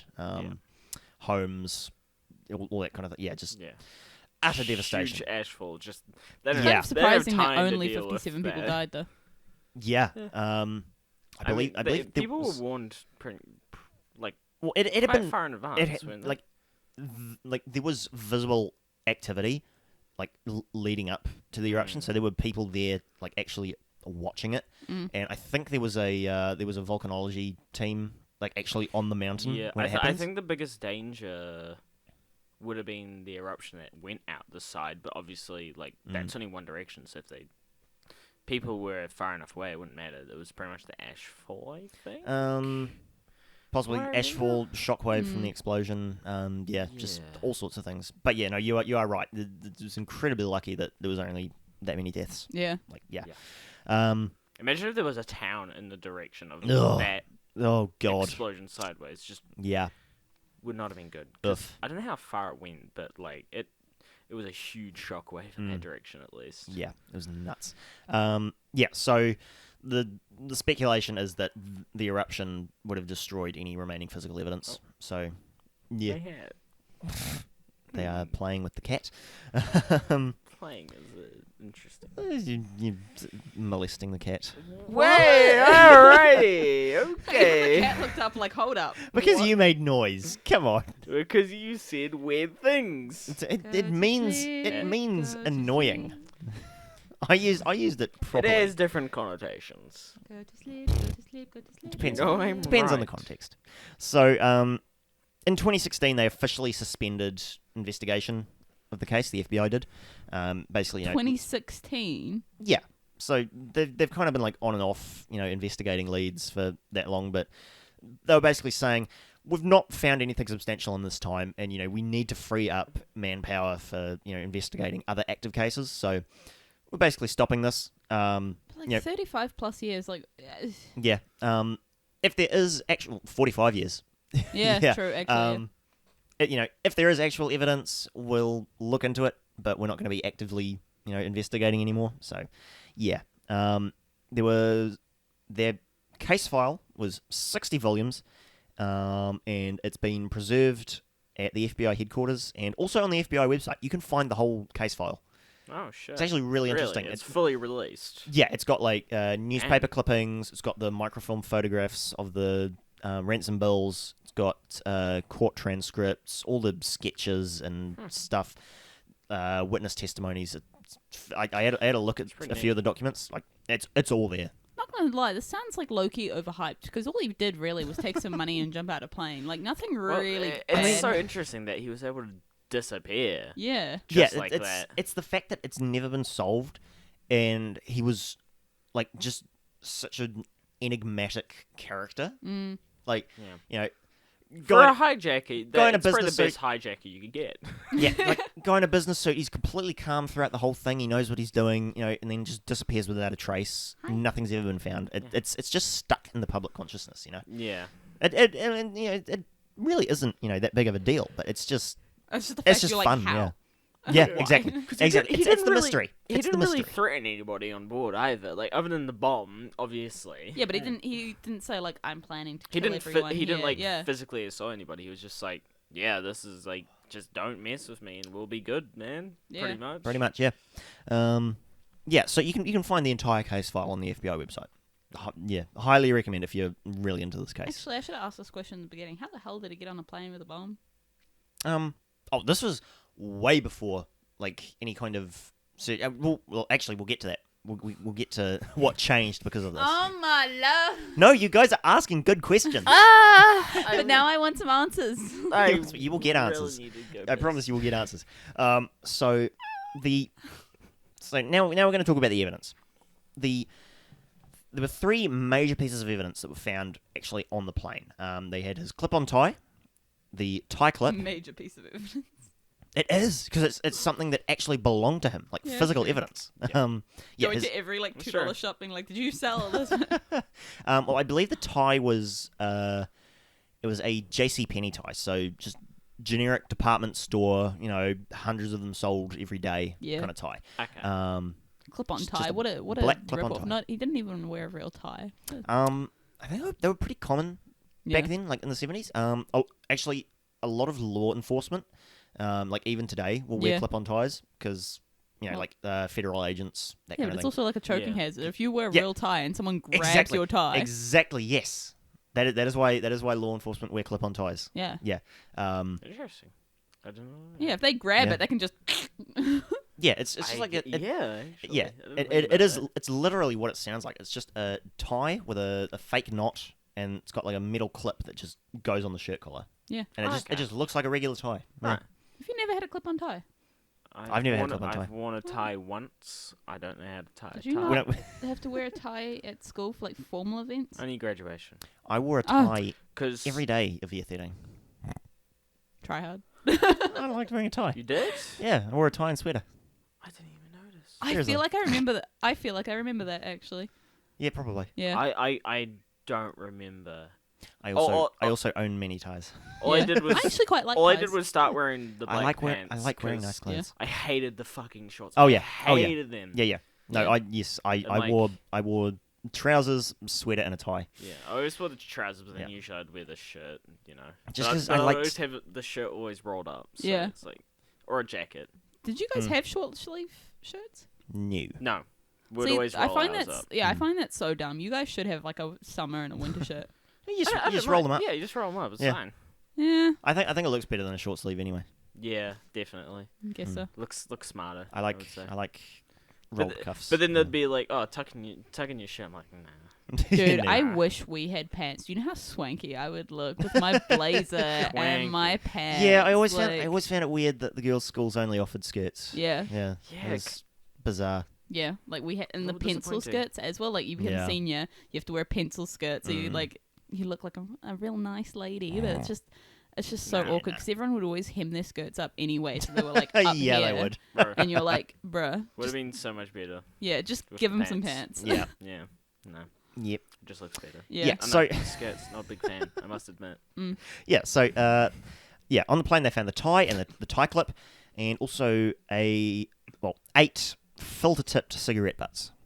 So presumably he was smoking on the plane, and Smoking like Put a out- train on the plane. put out the cigarette butts Right. in the ashtray, and those were left there. So they have his DNA Yeah. because they could take. I mean, they have the spit. they have DNA from different sources. Oh my god. Good job. How old are you? Sit my ass. Careful, there's a cat there. No, we're gonna sit in silence until you come back. Jesus. Oh, yeah, I Wow. realised that conversation was kind of all one-sided because he didn't have his mic. So Oh, Yeah. she's true. the cat still has the freaking bottle cap on his head. Yeah, it fell off briefly, so I Oh put my it on his God. body, but then Conall put it back on his head. You guys are terrible. But it's got a tiger, so it's like his little persona. Oh dear. You're a tiger Yes. on the inside. babe. ZeroFunction Podcast, sponsored by Tiger Beer. No, we are not sponsored. Sponsor us for Conall's sake. Oh, God. Do we really need a beer sponsor? If anything, I want to be sponsored by Raycon. Raycon? I like Raycon. The headphones? Yep. Okay. Yeah. Yep. I was Yes. like, I've heard that. Why do I know that? They are Yeah. I own a pair of Raycons. I love them. Really good sound quality, really Yeah. good fit. If anyone's going to sponsor us, please make it like some sort of tech company. Like, Yeah. Occasional connectivity issues. Yeah. Like they won't connect to my phone properly, but it's maybe 1 in 20 times that I try to connect them. Yeah. So yeah, not really a problem at all. Yeah. Yeah, I just like them.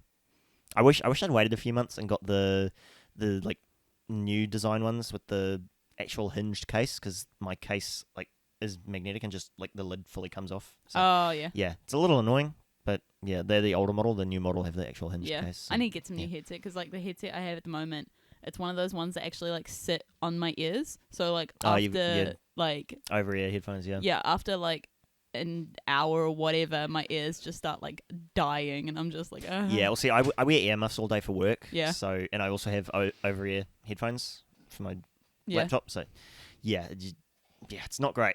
yeah. So I need those My like ears hurt. yeah, I need the bigger ones that kind of sit like around. Yeah. Yeah, Yeah. and so it's not actually like putting pressure on my ear. I'm back. Cool. So All right. did miss you. 80% So- speed run pace. World record. Awesome. So yeah, the tie clip, and 8 cigarette butts.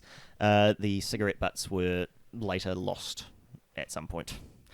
How? Someone's just I don't like it's probably some like secretary or whatever. It's like, oh, he didn't empty his ashtray. It's like that janitor at that art gallery who threw away the art installation because she thought it was just trash. Yeah. Oh, Did you hear about that? No. Oh yeah, this thing was worth Dude. like tens of thousands of dollars, and the janitor just threw it away.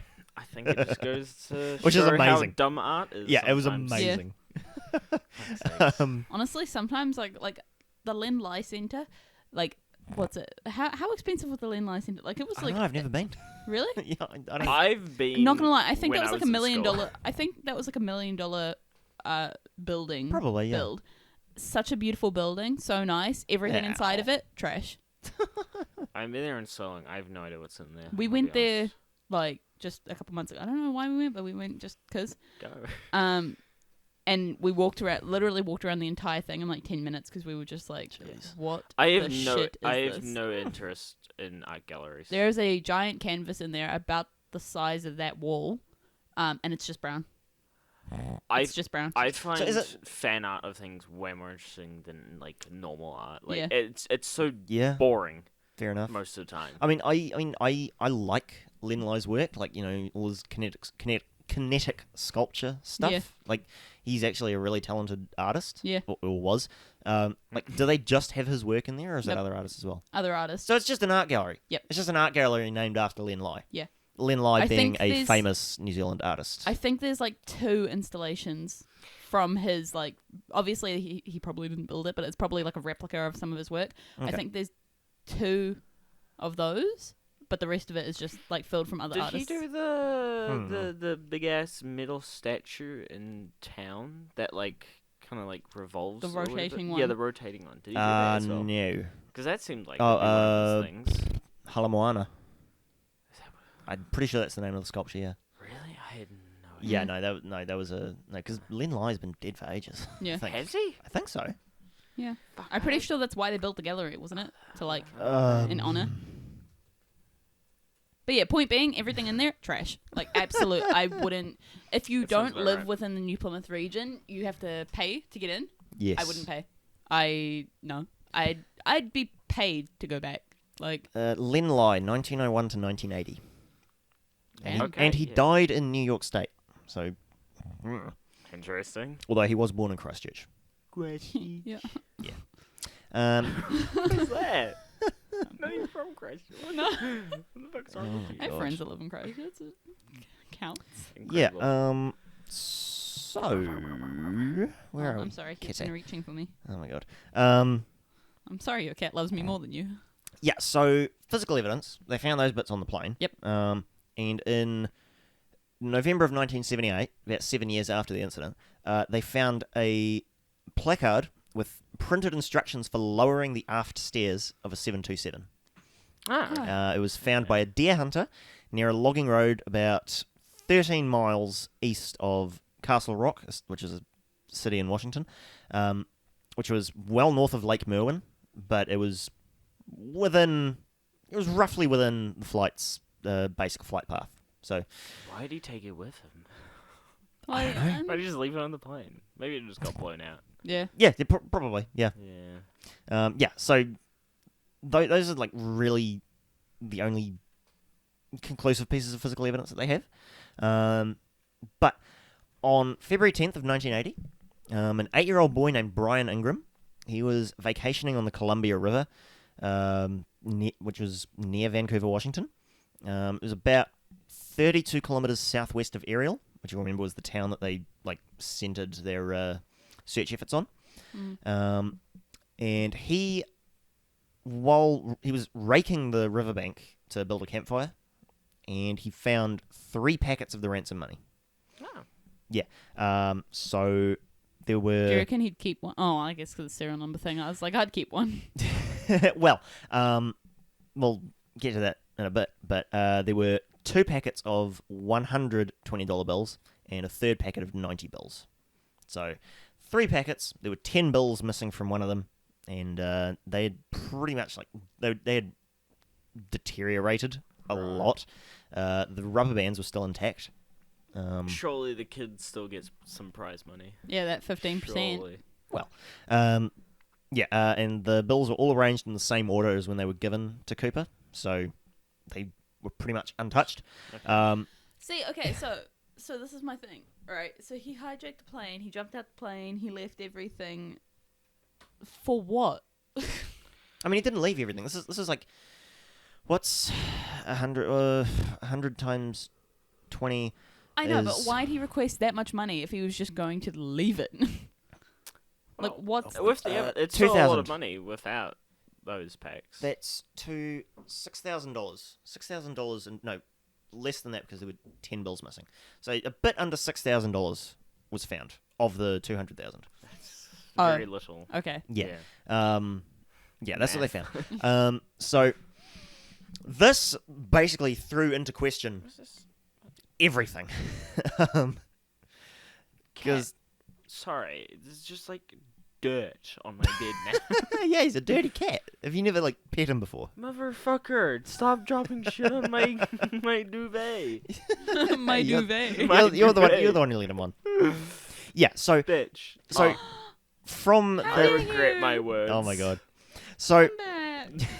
oh my god, do you want this episode to be over or not? Yeah, Let's actually, go. that's actually true. We're on an hour and a half. Yeah, we are. So between the condition of the bills, the condition of the rubber bands, where they were found, like where the rivers flowed into each other and diverged, and how long it had been, there's basically no one theory that explains everything. It's just too much. There's the theory that they were... There's too many variables. Yeah, really. basically. Yeah. There's the theory that they were thrown in the river by Cooper and then deposited on the riverbank by just natural action. Mm-hmm. There's the theory that he buried them deliberately. It's just Could be anything. a bunch of there was the 10 bills missing from the one packet. There were 3 packets together, they were found pretty much with each other. Yeah, it's quite unnatural. I Yeah, think. there's no theory that explains everything. Yeah, And he just- literally just bippity boppity booped out of existence. pretty much. Also, Disappeared. 1974, 3 years after the incident and 7 years before these were found, the Army Corps of Engineers conducted a dredging operation on that stretch of the river. So they probably couldn't have been there before that. But how did they get there after that? Yeah, Oh, yeah, that's weird. yeah, nuts. Huh. Yeah, they more recently they analyzed the bills and found microscopic plankton on them that basically proved that they couldn't have been either in the river or buried dry at the time of the hijacking. So what happened? Wow. If they weren't immediately dumped in the river, whether deliberately or non-deliberately, and if they weren't buried by Cooper at the time, how? you know? That is, Unless he's- that hurts my brain. Unless he's just been like carrying it around or whatever, and then eventually, like he's just been on the run since, and like buried them later. Yeah. So there's the theory that he dumped it in the river or buried it on the bar in the river. Like, why? There's a theory that he dropped these 3 bundles while he was still on the plane, like standing on the stairs. Oh yeah. There's a theory that maybe it was dropped somewhere else, and someone or an animal or whatever picked them up and brought them to the riverbank. Like, once again, there's just too many variables. yeah, Just nothing. hurts your brain to think Nothing about it. perfectly explains it, which is Yeah. another reason that this case has stuck in the public consciousness. Is Yeah. because it's weird. It's like the Dyatlov Pass incident. Even though they technically solved that, I think it was earlier this year. It still doesn't explain everything. Mm. And even and before that, none of the theories that they had explained everything. Yeah. Yeah, just nuts. So 6 years after the bills were found, they've been negotiating for that length of time. The FBI retained 14 bills as evidence, and the rest of them were split equally between Brian Ingram and the airline's insurance agency. Where's Brian Ingram, the child? Yes, he's the guy who Hell found them. yeah. He was he was Didn't they 10 at the time, and he would have been 16 by the time this was sorted out. Yo. Didn't they say that those bills had like deteriorated a lot, so that they were just like, here, have this shit money? Yeah, well, I mean, there's. still. Neat. I mean, you can find pictures of them. What if he goes to like spend I that think money he- then, and then they're I like, think he we can still- finally got a spender? I think you can still brag to people about that. Yeah, true. But Yeah, yeah, so- I found money from an unsolved case of Unsolved Airplane. mystery. Yeah, so these Airplane were hijacking? some of the bills that they found. You can see they're they pretty are very badly. deteriorated. Oh yeah, I Yeah. forgot American Money's paper. No, it's a treated fabric. Oh, Yeah, I think it's cotton actually. Yeah, seriously? yeah, yeah. They call it paper, but it's actually fabric. Damn, I didn't know that. Yeah. We have some American bills somewhere. Why can you I'll, rip it so easily? I'll then? grab one Hold on. later. Oh, you want to get one now? I was going to say after we're done, but yeah. Why can you rip them so easy then? I don't know. I've never tried. Why has he just gone straight to his sock drawer? There we go. Yeah, Wait, is that real? that is real. That's a real. That is a genuine American $1 bill. Yeah, it's a treated fabric.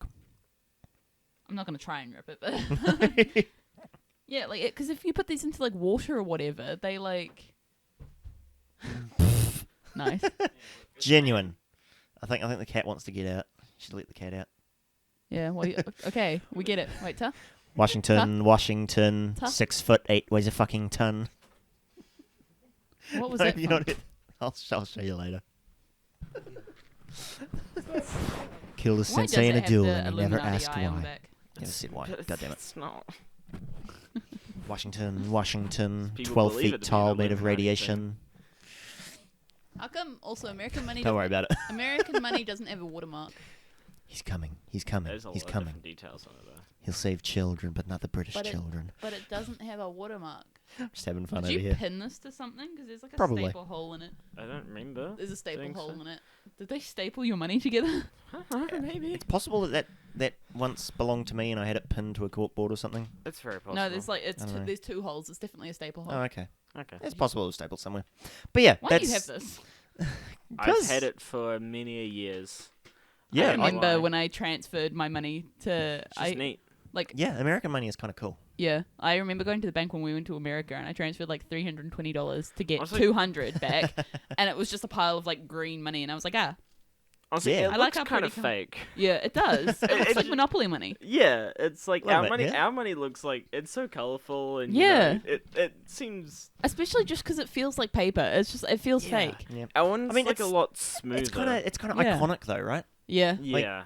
I think Yeah, I think definitely. the 20 is a lot greener than that, and that's Yeah. like the one that you see in a lot of movies. Yeah. You know, so Right. yeah. But all their it's- money just looks yeah. the same. One. I don't know. I kind of like having the $1 bill. Like, I Yeah. wish we had a $1 bill. Oh, same. Like the I remember coin- going to the a gas coin is station kinda- and they said that our like total was like $3.67 or something, and we were like, coins just take up so much space in your wallet. I know, but we had like like the quarters and things like that, Oh, and they yeah. have 1 cent still, so we were just Oh, kind Yeah, of they like, still have pennies. Yeah. That sounds so annoying. So when they said $3.67, they literally meant $3.67. And I was like, Yeesh. I don't know. I'm that sorry. seems so annoying. Fuck Yeah. that.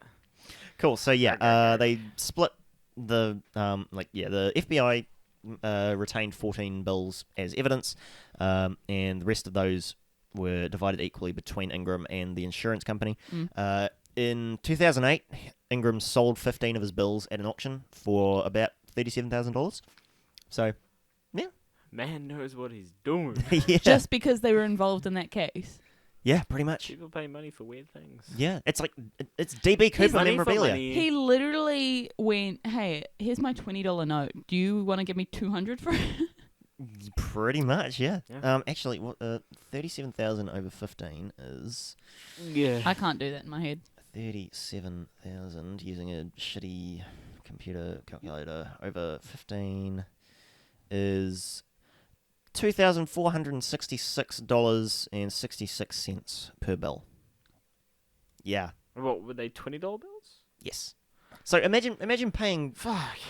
in our money about $5,000? $4,000 Yeah. for a. $40 bill. I 20 mean, I know that's I not mean, well, 'cause it would the be like conversion. $30. Yeah, $30. Yeah. yeah, I mean, not that we have a $30 bill, that doesn't exist. yeah, But yeah. yeah, basically. The elusive $30 bill. Imagine Yeah. going up to a cashier bill. Yeah, imagine paying like $4,000 for this. That's mental. That's Yeah. that's so Absolutely dumb. insane. I held up that $1 bill, which is not accurate, but it gets the idea across. Okay. Yeah. So yeah, I mean, Right. yeah, there's people Stupid. out there who will pay that, Yeah. and you know what? I wouldn't actually mind owning something like that. I wouldn't It's mind kinda owning fun. something like that, but like I not wouldn't at pay the that much. yeah. Yeah. Well, you're not wrong. Yeah. So I'd pay the- maybe like 1%. Oh no, 2% more yeah. So probably. those 3 packets being accounted for, Mhm. there are 9,710 bills remaining that have Mhm. never been found. Yeah. Man's just vibing They, somewhere. well, that's in the thing. forest. They were never used. They were never found. They're like Yeah. All the serial numbers are still like online, so you can search them up, but they've never turned up. Yeah, it's just the ransom money and the and he's never instruction been placard. seen since. Never been hit. Nope. Well, not that we know of. Maybe it was transferred between hands, like. It's possible that it was laundered. Yeah. Behind the scenes, but Yeah. like. But What we did don't know. he- If people didn't know about the case of those serial numbers, Yeah. they'd be like, "Cool, yeah, this is just an under the table deal," and they Yeah, they but took then- it, and he no longer has to deal with it. Yeah, but then if they use that money, then that serial number's going to come up. Yeah, But but he's Probably. saying that And, that like- serial number has never come up. yeah, but then if it's like under the table, there's no association other than word, and he could have just disappeared by then. Yeah, true. Maybe he took like raw materials. Yeah, like no, but I'm gems saying or the other something. people though, like the other people, how would they know not to use their money? We don't know. mean? Don't know. They wouldn't. Yeah. Well, so because like even if he did pass it off to someone else, it's still never come up. So even if it's changed hands, who knows how many times, it's still never come up through the system. I guess. So that money is just doesn't never been. The money doesn't necessarily have to be used, though. It could have just been used as obviously currency. How do I explain this? We'll move on. Because maybe people who have a lot of money, they don't necessarily have to use that money. It was just like maybe something for like a quick trade or whatever. It's Yeah, just like, true. here, have this money, but like, don't use it. Just use it to trade for something else, and then it's just a continuous cycle True. Yeah. of it just passing through different people's hands, and they don't use it. Yeah. But it's still a currency, so it's still valuable. Yeah. technically. They don't use it like through this. It's literally just hand. Yeah, I don't know. Maybe it's Yeah. just a thought. So the money and the instruction placard were the only pieces of physical evidence that were found outside the plane. Do we know like about him at all, or was his name an alias? Like, do we know about him like through? Oh, Dan Cooper was almost certainly a pseudonym that he used. Yeah. Yeah. So we don't even know anything about him, like high school. Nope. Nope. He was just a dude who demanded money and got away with it. Yeah. It's pretty hefty. Okay, see now I see the whole like Yeah. all behind it. Yeah. Right. Because before I was kind of like, it's not really that impressive, but like he literally just showed up one day and was like, yeah. Yeah. How did he board pretty the much. flight with a fake name? Did he just like? Maybe you get a fake ID. Again, like this is well before security. Like Yeah. in these days, air travel was pretty much like unregulated. Mm. Yeah. Yeah. Back then, you could It's still mental. smoke on planes. Yeah. Whoa. Ooh, whoa. All right then. Yeah. So, Plane. since then, It's a the FBI. helicopter. Maybe. Oh my You don't God. know that. It's a guys- fucking helicopter. You guys are terrible. There's a hospital there. Yes. Since then, the FBI have released, some other information about the case. In 2007, they announced that they had obtained a partial DNA profile from samples found on his tie. That was back in 2001. They haven't made any connections from that, but they have it. So Okay, this I'm guy just gonna wasn't. assume he's dead. Yeah, that's the thing. No Probably. dental records from being a child. No nothing. I mean, when are they? How are they going to do dental records? Well, because they have his DNA profile, don't they? Well, yeah, but that's not going to help with dental records. What? Do you think they're associated with one another? Dental Yeah, I dental records are often used to identify bodies, like skeletons, because Yeah. Unless ha- he bit somebody, they're not gonna have any way. Is your DNA not in your teeth? no, DNA is more like Maybe saliva? saliva, Yeah. blood, other fluids, hair, skin cells, that kind of thing. So if you have a DNA profile of someone, you cannot find that from the bone in their teeth. I mean, they No, don't have because his they're teeth. not. What? They're not gonna have What? someone's in teeth. Who goes to a dentist and has DNA from their teeth taken? Who's holding on to like a petri dish of the bacteria for somebody's Oh my teeth or God. something? Who is just removing Alright, the teeth okay, and then alright. not throwing it out in a bed? What? I'm not entirely sure why you got so heated over There that. is no way. Well, okay. Look, the teeth have nerve endings in them, and No, but nobody's holding It's- on to those. The dentist doesn't hold on to them. It just, Do you know that who is shit holding goes- on to those? My mum. She holds on to okay, those. they got unusually heated. No, I'm like, just like- so frustrated right now. I see what you mean now, though. Like my brain my just God. wasn't Fuck. making that connection. Okay, so yeah, no, dental records are like the physical. Shush. Dental records are like the physical characteristics of your teeth, right? Yeah. So like I have for me, I have my front right, incisor in the top is kind of chipped a tiny bit. I have a tiny chip in the front of my left top incisor. A couple of my eye teeth. One of them is kind of out of line Yeah. in my jaw. All of those little kind of things add up to create a unique profile of someone's teeth. So it's really good for identifying particularly bodies. Yeah. Because yeah. the teeth and the bones don't deteriorate, like the flesh does. So even if there's no DNA evidence left, like it's just a picked clean skeleton, you can there's a good chance you can still identify someone through dental records. Yeah. Even if you just have the skull, or even a jawbone or the top of the skull, which I don't remember what it's called. Yeah. So that it's a Cranium. cranium. I mean, yeah. That probably is what it's called. That sounds right. But yeah. Uh-huh.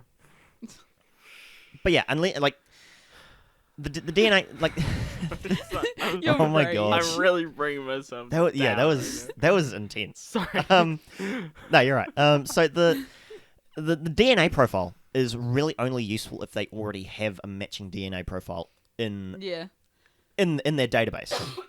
So if you've been picked up for a minor crime, if you've been arrested and you've had your fingerprints done and they take a DNA sample in the States. I don't know. I've never been arrested and I don't live in America, so I don't know how that works. I could probably look it up, but Or have didn't you? think to. No, I haven't. Oh, okay. How disappointing. If Oh, you wait. get held for the night, do they still do that? I mean, again, I don't know, but I would imagine so. That's how they build up the Maybe they'll take just DNA. a swab and then. I'll ask Actually, my dad. it probably is. Yeah, it's probably just a saliva swab. I would think so. I'll ask my dad. Yeah. 'Cause what they that'd be did. pretty easy. Yeah, so they have a partial DNA sample. They have also made public a file for previously unreleased evidence, including his plane ticket, which cost $20 and was paid in cash, just in case anyone was interested. $20 back then would have been... Oh boy, how much would that have been? Because 200,000... 80, 70? $130? What? I did not even. Which get would that be calculation right. 180 New Zealand. What the Yeah. fuck? Well, no, I just like now I'm thinking. I multiplied it along the same lines as the ransom money. So. Yeah, it'd be more like 100. Yeah. Yeah. Over 100 at least. So just about $200 in our money. Math was never my strong suit, so I'll just let you guys. Yeah, No. Yeah. horrible. I'll believe it. So yeah, the FBI also disclosed that he had chosen the older of the two primary chutes supplied to him, which was weird because the newer one was like more of a professional grade parachute, and the older one like didn't have any way to steer it. Also, the reserve that he chose was a dummy chute. Like it was like it didn't work. What the fuck? Just the reserve. It was one that they used for training. And the FBI have stressed that this was completely accidental, because you remember they initially offered him military chutes, and then he rejected those, and then they were like, "Oh shit, we need to get civilian parachutes. There's a flight school over there. Let's go grab some." So it was. Yoink. They were in a rush. It was a complete accident. They have been very clear about that. They got them from a skydiving school. There was in 2009 a paleontologist named Tom Kay who worked at the Burke Museum of Natural History and Culture in Seattle. He assembled a team including a scientific illustrator and a metallurgist to like go over evidence. They were just like, civilians who were interested in the case and wanted to help the FBI, who presumably made this evidence available to them. And they didn't really find anything groundbreaking. They did find traces of bismuth, aluminium, and titanium on the tie, which is interesting because at the time titanium was a lot rarer than it is today. It would have been only found in metal fabrication or production facilities, or chemical companies who would use like a titanium aluminium alloy to store corrosive substances. So that suggests that he might have been a chemist or a metallurgist or maybe an engineer. Probably an engineer out of all those. Yeah. So that's interesting. Really time to anything. Yeah. Though. Other than that, not a whole lot of evidence has come up. It's a mystery. It's such an anomaly because that's the thing. He didn't blow up the plane. He didn't kill anyone. His motive was just to get money that he didn't pretty much use. Yeah. So the physical description of Cooper has like pretty much remained the same as it was, like at the time. Middle-aged man, like 5'10", 180 pounds. It's about 80 kilos. Middle-aged. Kind of nondescript, really. Black suit. Middle-aged, briefcase. and there is nothing to Mid-40s, tie his DNA to anything. Pretty much, yeah. So, based on his familiarity with the Seattle area and his knowledge of where McCord Air Force Base was, it's been theorized that he might have been... We're getting into the theories now. It's theorized... Yeah, it's... I'll try to get through this as quickly as I can. It's theorized that he might have been an Air Force veteran. Could have lived there. Or some kind of military veteran. Yeah, possibly. They've never found any record of anyone by that name, obviously. But again, like, knowing where the Air Force Base was in relation to Seattle is something that, the average civilian wouldn't have known at the time. Because, like you said, it was really difficult to look up information like that in the 70s. Yeah. The chief investigator on the case, a guy named Ralph Himmelsbach, he has investigated other cases like this, and according to him, extortionists, any kind of criminal who steals a large amount of money, they really only do it because they're desperate, right? Like they need money urgently. Otherwise, a crime like this, with a big payout is like not worth the risk. Yeah. I don't get if all the FBI and things like that, like cameras were around then, weren't they? Yes. It would be unusual for the average. No, but I'm citizen to saying have if a all camera. those cops were there, how did not a single one of them take a photo of him when they landed the first time? Well, I mean, obviously none of them were on the plane, and he drew the blinds like after they landed. Yeah. So he was pretty hidden as well the whole time. Because if Yeah. he stepped out, there was a possibility of a sniper shooting him. Okay, So yeah, he yeah, probably would yeah. have stayed in there the whole time, like shouted out the door. I'm assuming. Yeah. So you're right. They probably did have photographers on scene, but yeah, he just didn't give them an opportunity, basically. Yeah. Damn. Yeah. He's He smart. he also thinks that Cooper might have been a thrill seeker, who did this just to prove that he could, It's very which is possible. possible. I don't know if I'd throw my life away to prove a point. I mean, would you describe yourself as a thrill seeker? No, You you It's are like, not. So I am, but I'm not. I'm a thrill seeker and non-life threat. Like you couldn't pay me enough to skydive, but like I love a you're good not an roller adrenaline coaster. junkie. Yeah, I love Yeah. a good roller coaster and things like that. But you Okay. couldn't pay me to skydive Okay. because there is a there's a possibility of like death on a roller coaster, but it's not like a free fall to death. Yeah. Well, it's not a very popular theory, but it's a theory. Yeah. At the time in the 70s, there was a popular. What? Sorry. I She's missed that. fucking losing it. Okay. All Already right. lost it. You both are. Yep. Calm down. Let me get through I've this. already come down. Okay. So there was a popular Belgian comic book series, like in the 70s. This is like relevant because it would have been published in Canada in French. And it featured a fictional character named Dan Cooper, who was a test pilot for the Canadian Air Force. And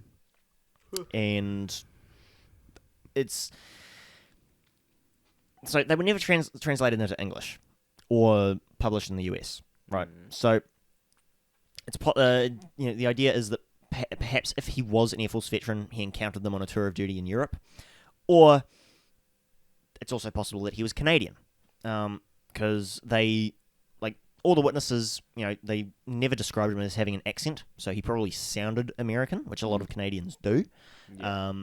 And the specific phrasing that he used in his demands for, quote, negotiable American currency, why would he specify American currency, if he was American? Yeah. That is true. Kind of weird. I mean, So- they were pretty far north though, so It's possible. It's possible that he was just,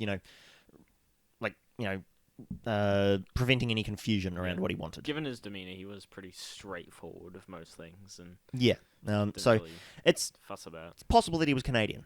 Yeah, and that he was familiar with these comics. Yeah.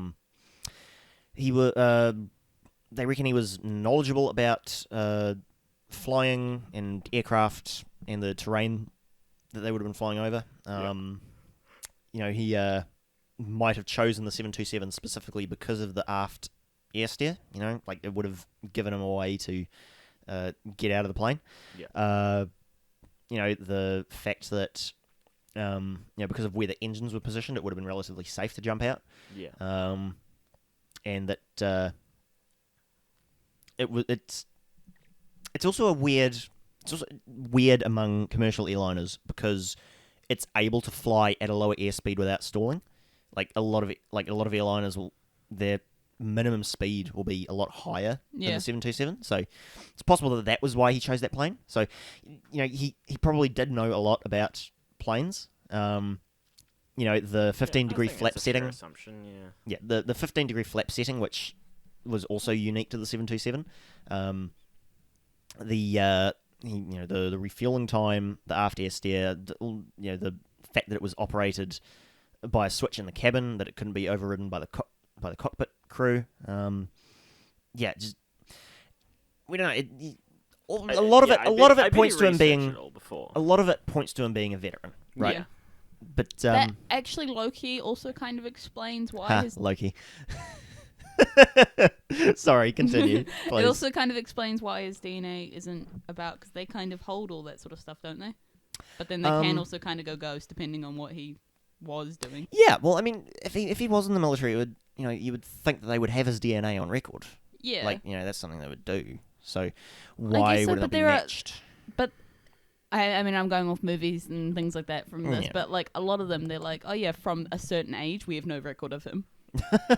And you're kind of like, oh, okay. I mean, I doubt this guy was special forces. Like yeah. that's kind of what you'd see it. And that kind of thing does happen, is people have their records scrubbed, like when they go into special forces or high security Could never be assignments. me. Could That's the never word. be me. Like, how do you just decide one day, like, you know what? I don't exist anymore. So they Nice. they don't think that he was a paratrooper, right? Just based on his choice of parachutes, the fact that he chose the older chute, the fact that he chose the dummy reserve rather than the actual working reserve chute. Yeah. His attire, like he jumped in a business suit and loafers. Like that's not. He's bald. There was a rainstorm at the time. It was pitch black. There was no ground lighting. Not good conditions at all. Bro just took his chances, I reckon. I mean, at that point, like, you're lucky to get away with it as far as you did, so. Yeah. It was -9 degrees at the time, Celsius. I reckon 15 he just Fahrenheit. didn't survive. Negative Yeah. not. Eee.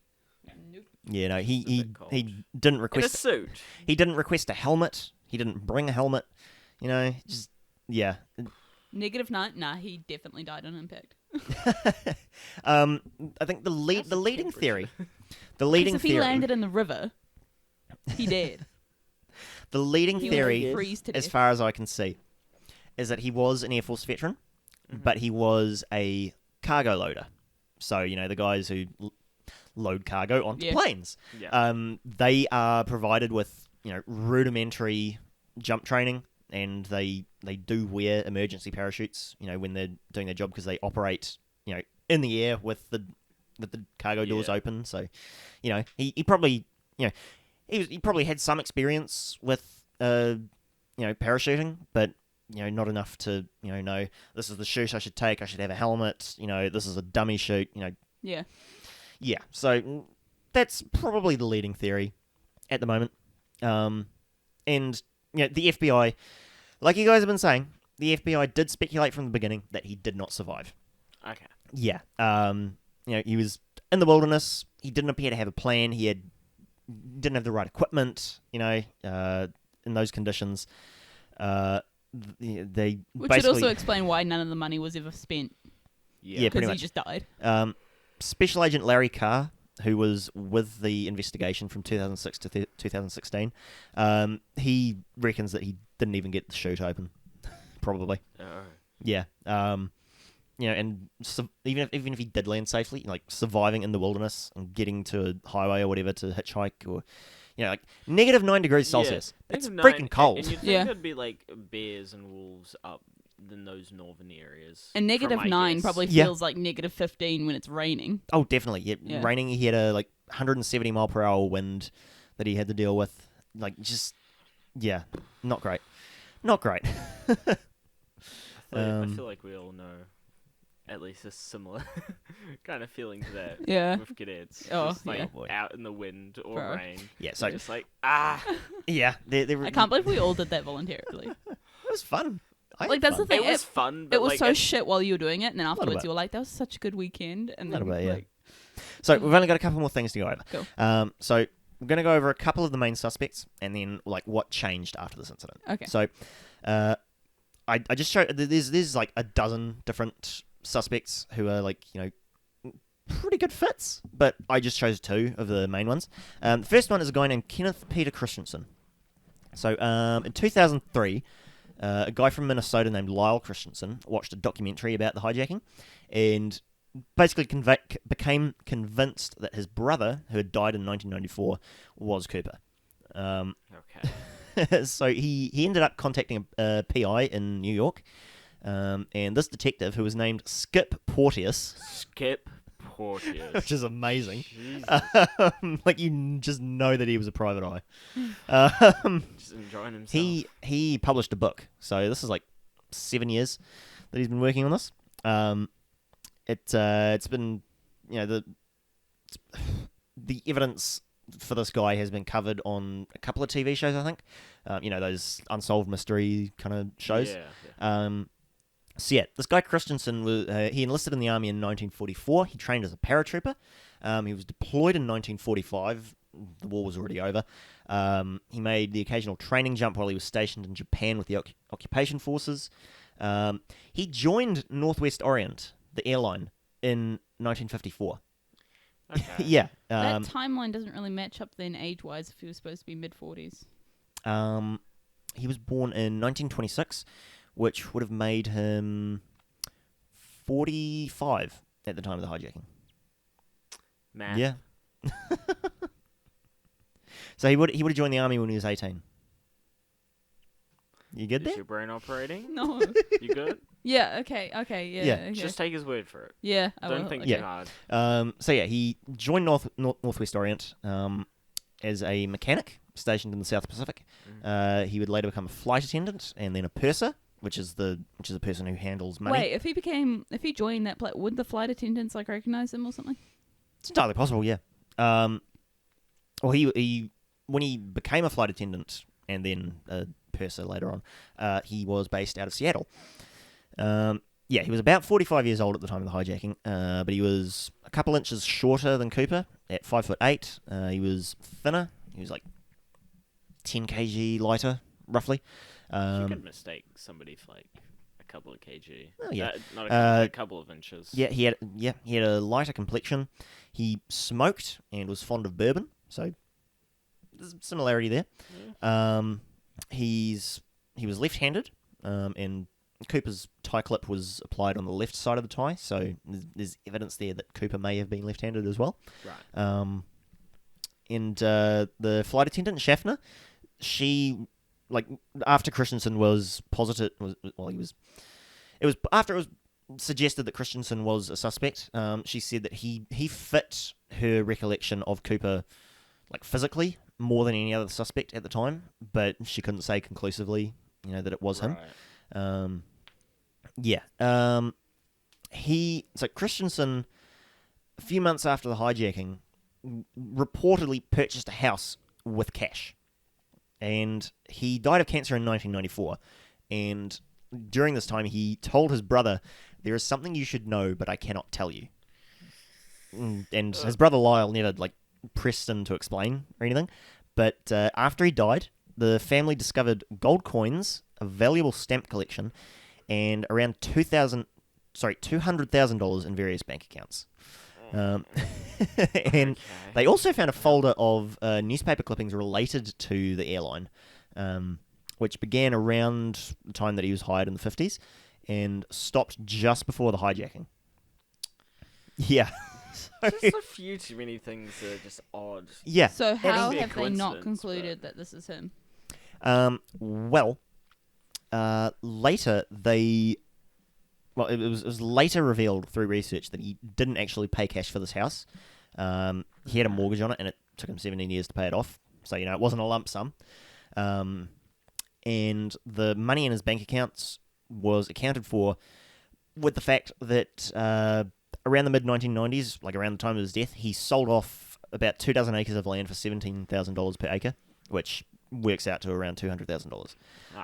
Okay. How did he have all that land though? I don't know. He just did.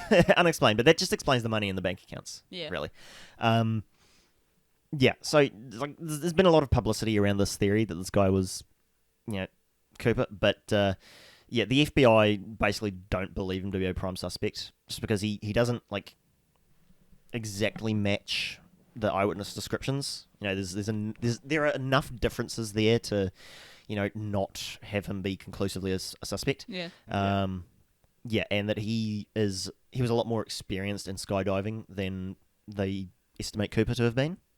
Yeah. So and there's also no direct incriminating evidence against him. So you can't really imprison somebody Yeah. with no direct Well, he's evidence. dead, so Yeah. That is true. Yeah. But back then, not now.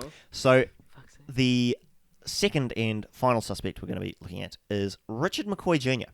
And this guy is particularly interesting. So he was why an army. do I know that name? I don't know. McCoy. Um, Oh, no, So- last name. he was born in 1942, which would have made him, 42 to 71. He would have been 31 at the time of the hijacking. So a lot younger than they estimated Cooper to be. But that doesn't necessarily rule him out. Yeah. He could have just looked a lot older than he was. That's very possible. So he was an army veteran. He served 2 tours of duty in Vietnam. He was a demolition expert and later became a Green Beret, and also a helicopter pilot. He became a Green Beret and didn't know how to jump out of a plane. I don't think so. Well, he probably did. He probably did jump training, but he worked as a helicopter pilot. But after he left the military, he became a warrant officer in the Utah National Guard and an avid recreational skydiver. He also wanted to become a Utah State Trooper. So there's that. Okay. So in April 7th, 1972, around a year and a half after the hijacking, he staged... His own death. No. So Surely not. there were... In 1972, the year after the hijacking, there were around there were 31 hijackings committed in US airspace, and 15 of those were Committed by him. well, 19 of them were for the specific purpose of extorting money from the airline, and 15 of them were also where the hijackers demanded parachutes. So there were 15 of the 31 hijackings the following year were, considered to be copycat hijackings of the Cooper case. Bro, I'd be so pissed off if, every time, well, obviously not every time, but, it's by the time the third or fourth hijacking, I'd be like, bruh. Stop. Yeah. Please. Pretty much. But yeah, McCoy's hijacking in April of 1972 is the best known of the copycat hijackings. He So he actually did copycat hijack. Yes. Did So he? Yeah. he boarded a Boeing 727 with the aft stairs. He Imagine he pulls it off successfully, exactly the same. Then he gets to the jump bit and he's like, "Oh, yeah, nah." yeah. So this is where it went wrong. Yeah.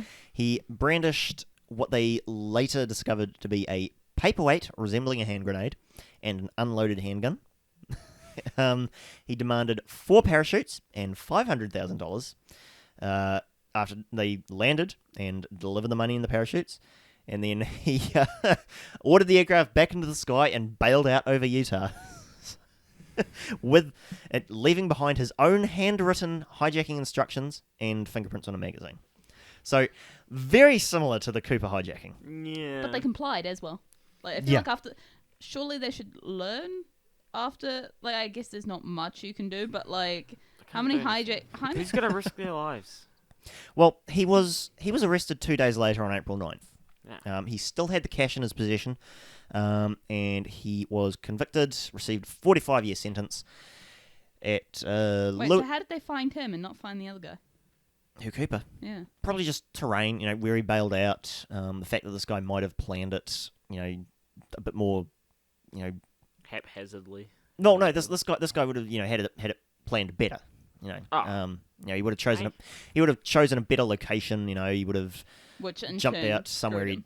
Hey. I said, which in turn screwed him because he was arrested. Well, yeah. So he received a 45-year sentence. Yes. Began to serve it at Lewisburg Federal Penitentiary. 2 years later, he escaped with several accomplices by crashing a garbage truck through the main gate. He was tracked down by the FBI 3 months later Fuck's sakes. and was killed in a shootout with FBI agents. Ah. Yeah, You know what? I hate to say you deserve it, but you deserve it. a little bit. Jesus Yeah. Christ. So obviously they were, these two hijackings were really similar. And McCoy's family claimed that the tie and the tie clip that were left behind on Cooper's plane belonged to McCoy. So, yeah. Oh my gosh, yeah, I bought him that tie for Christmas. Yeah, so did 40,000 other people. Yeah. Yeah. McCoy himself refused to admit or deny that he was Cooper. So he never said he was. He never said he wasn't. The FBI agent who actually killed him believed that McCoy was Cooper, and he said as much in interviews. Okay. Yeah. That's very confident.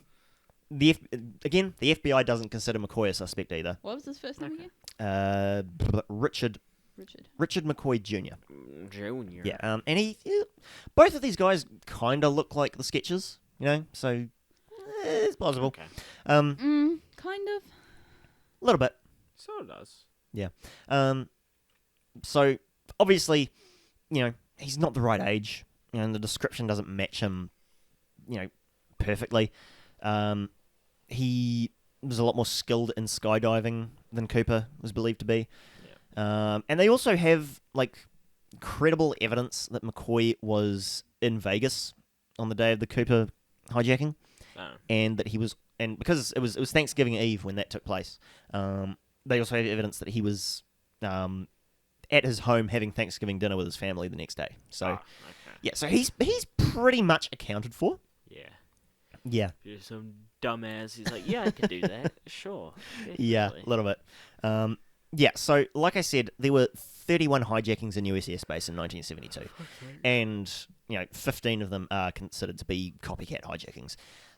And because of this, the Federal Aviation Authority began requiring airlines to search all passengers and their bags. Fair enough. Yeah, but before that, they didn't really search passengers coming onto planes. Yeah. Fucking Yeah, and obviously there were lawsuits. Complaints that this violated passengers' Fourth Amendment rights. Of course. The Supreme Court. Amendments. Yeah, the Supreme Court basically said. Federal courts actually basically said, as long as these requirements are applied universally, everyone is searched, everyone's bags are searched, it doesn't violate any constitutional rights, so go ahead. Yeah. Because I guess if it's not targeting people specifically, just everybody has to do it. Yeah, pretty much. Part of the system. Yeah. So it worked because in 1973 there were only 2 hijackings attempted. Yeah. Both of them were psychiatric patients, and one of them, a guy named Samuel Bick, intended to crash the airliner into the White House to kill President Nixon. Of course. Which obviously didn't work. Jesus. Because Nixon survived to be, just a complete dick, basically. I sound like someone's breaking in. It's just a solo dick. Oh my god. I am not a crook. I'm saying if the president does it, it's not illegal. What an iconic voice. Oh, yeah. Jesus Christ. Hell yeah. How did that man just exist? I like that, films and TV are able to find so many great impersonators Yeah. for, historical figures like Nixon. It's like Nixon and Hitler, very distinctive, physical characteristics, voices, and there's so many people who are able to do it, really well. Imagine, your only claim to fame is you look like Hitler. I mean, look, obviously, money. obviously it takes some work to actually look like Hitler, because, they make them up with the, the hairstyle and the mustache and, the uniform, and, once you get all that on you, if you have the right facial structure, these guys look like Hitler. Yeah. But you just see them out and about, clean-shaven, regular 21st century hairstyle, street clothes. They just look like a regular dude. Yeah, but yeah, true. put them in the clothing and makeup and all that, and suddenly, that's Hitler. Yeah. If you've seen the pictures of what Hitler could have looked like if he did go into hiding, if his death was faked, he could just look like any other. He could just look like any other person, really. Yeah. Yeah. Yeah. Whereas Nixon, you've got the nose. Yeah. And doesn't he the really big? He has jowls, yeah. Jowls. Which contributes to the distinctive voice. That's the one. But so the thing, if you wanna commit a crime, you just have to look like the most out there person ever. Because Go look like Hitler. You have to look like the most out there person ever, because then everyone's going to be like, wow, he looks absolutely crazy. And you just make yourself super distinctive. Yeah. And then take it all off and pretty much. And then you'll just blend in. That's not a terrible idea. Yeah. Throw a handlebar moustache that you can Why was I thinking handlebar moustache too? Yeah. That you can twirl out and things like that, because as soon as you shave that, you look so different. Yeah. You'd have to not make it obvious that that's what you're going for, like, leading up to it, though. Yeah. Because that would take a while to get a good handle by mistake. Like, why are we talking about this? Okay, so the other thing is that the 727, right, obviously has a weakness in this aft air steer.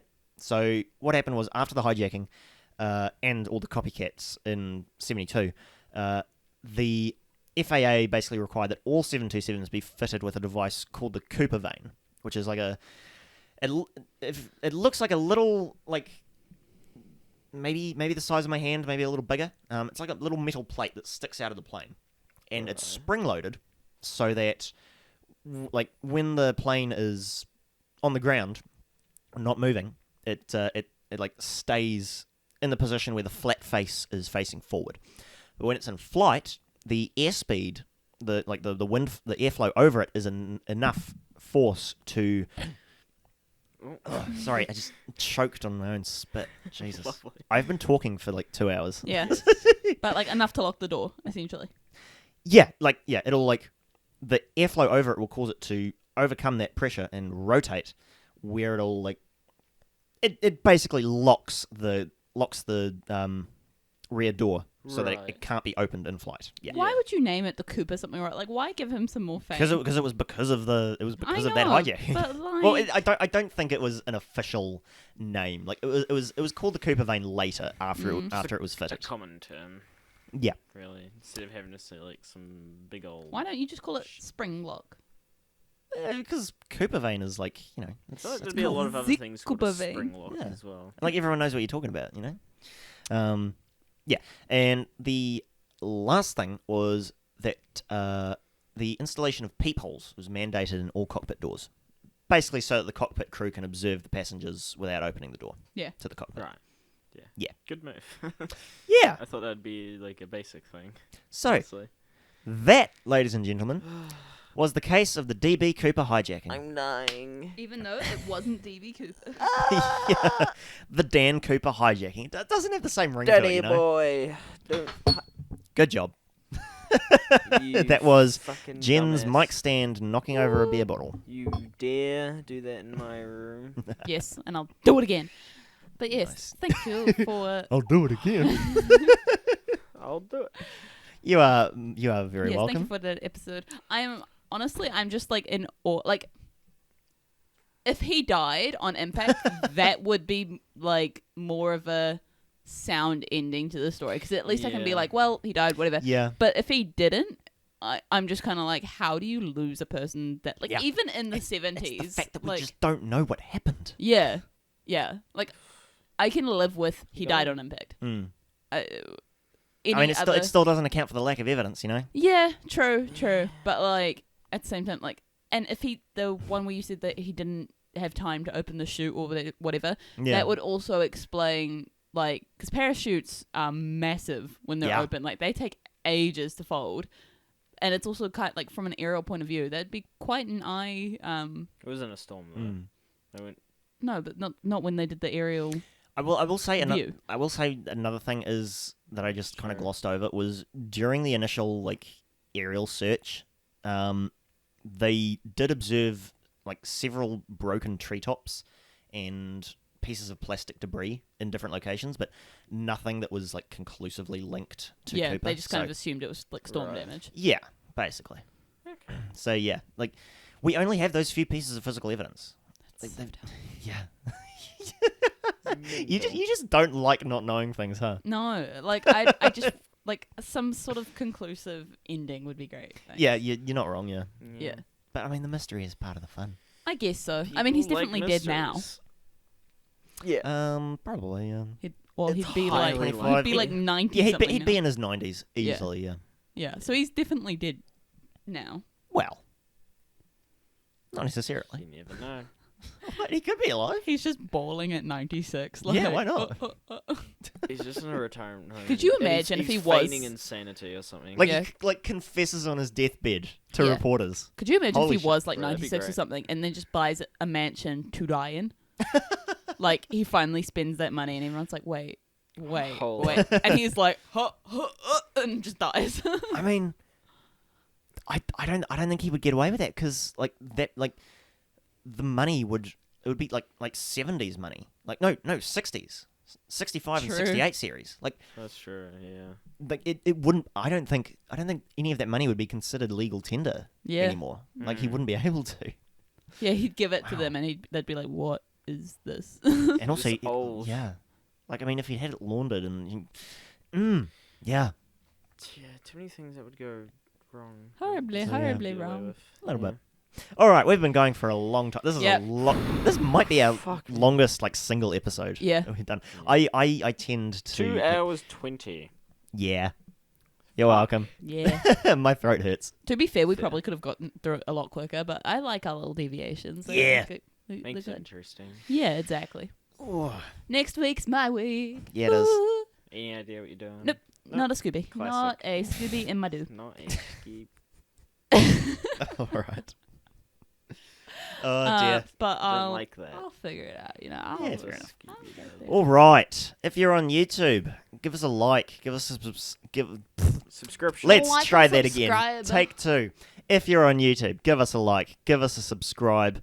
Ring the notification bell. Comment down below a topic for me to do next week, and maybe I'll do it. Yeah. Thank you to the 2 or 3 people who I assume are like tuning into this Consistent viewers. regularly. Yeah.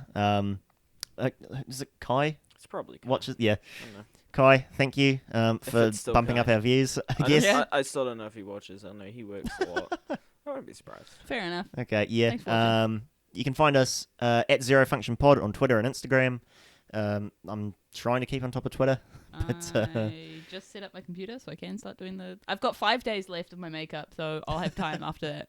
Yes, by the time this episode comes out, you should be done with that. Yeah, right? yeah. And D&D? Yes. Yes, we still Yeah. haven't sorted out your character. Yeah. Yeah. Mm-hmm. Yeah. Yeah. This is like personal. life Everybody stuff. wants me. What can I do? What can I You're in say? high demand. Yeah, I know. I mean, I was gaming before this, and then I got the text like, "Yo, everybody wants me. What can I say?" Cease. Oh, Anyway, dear. guys,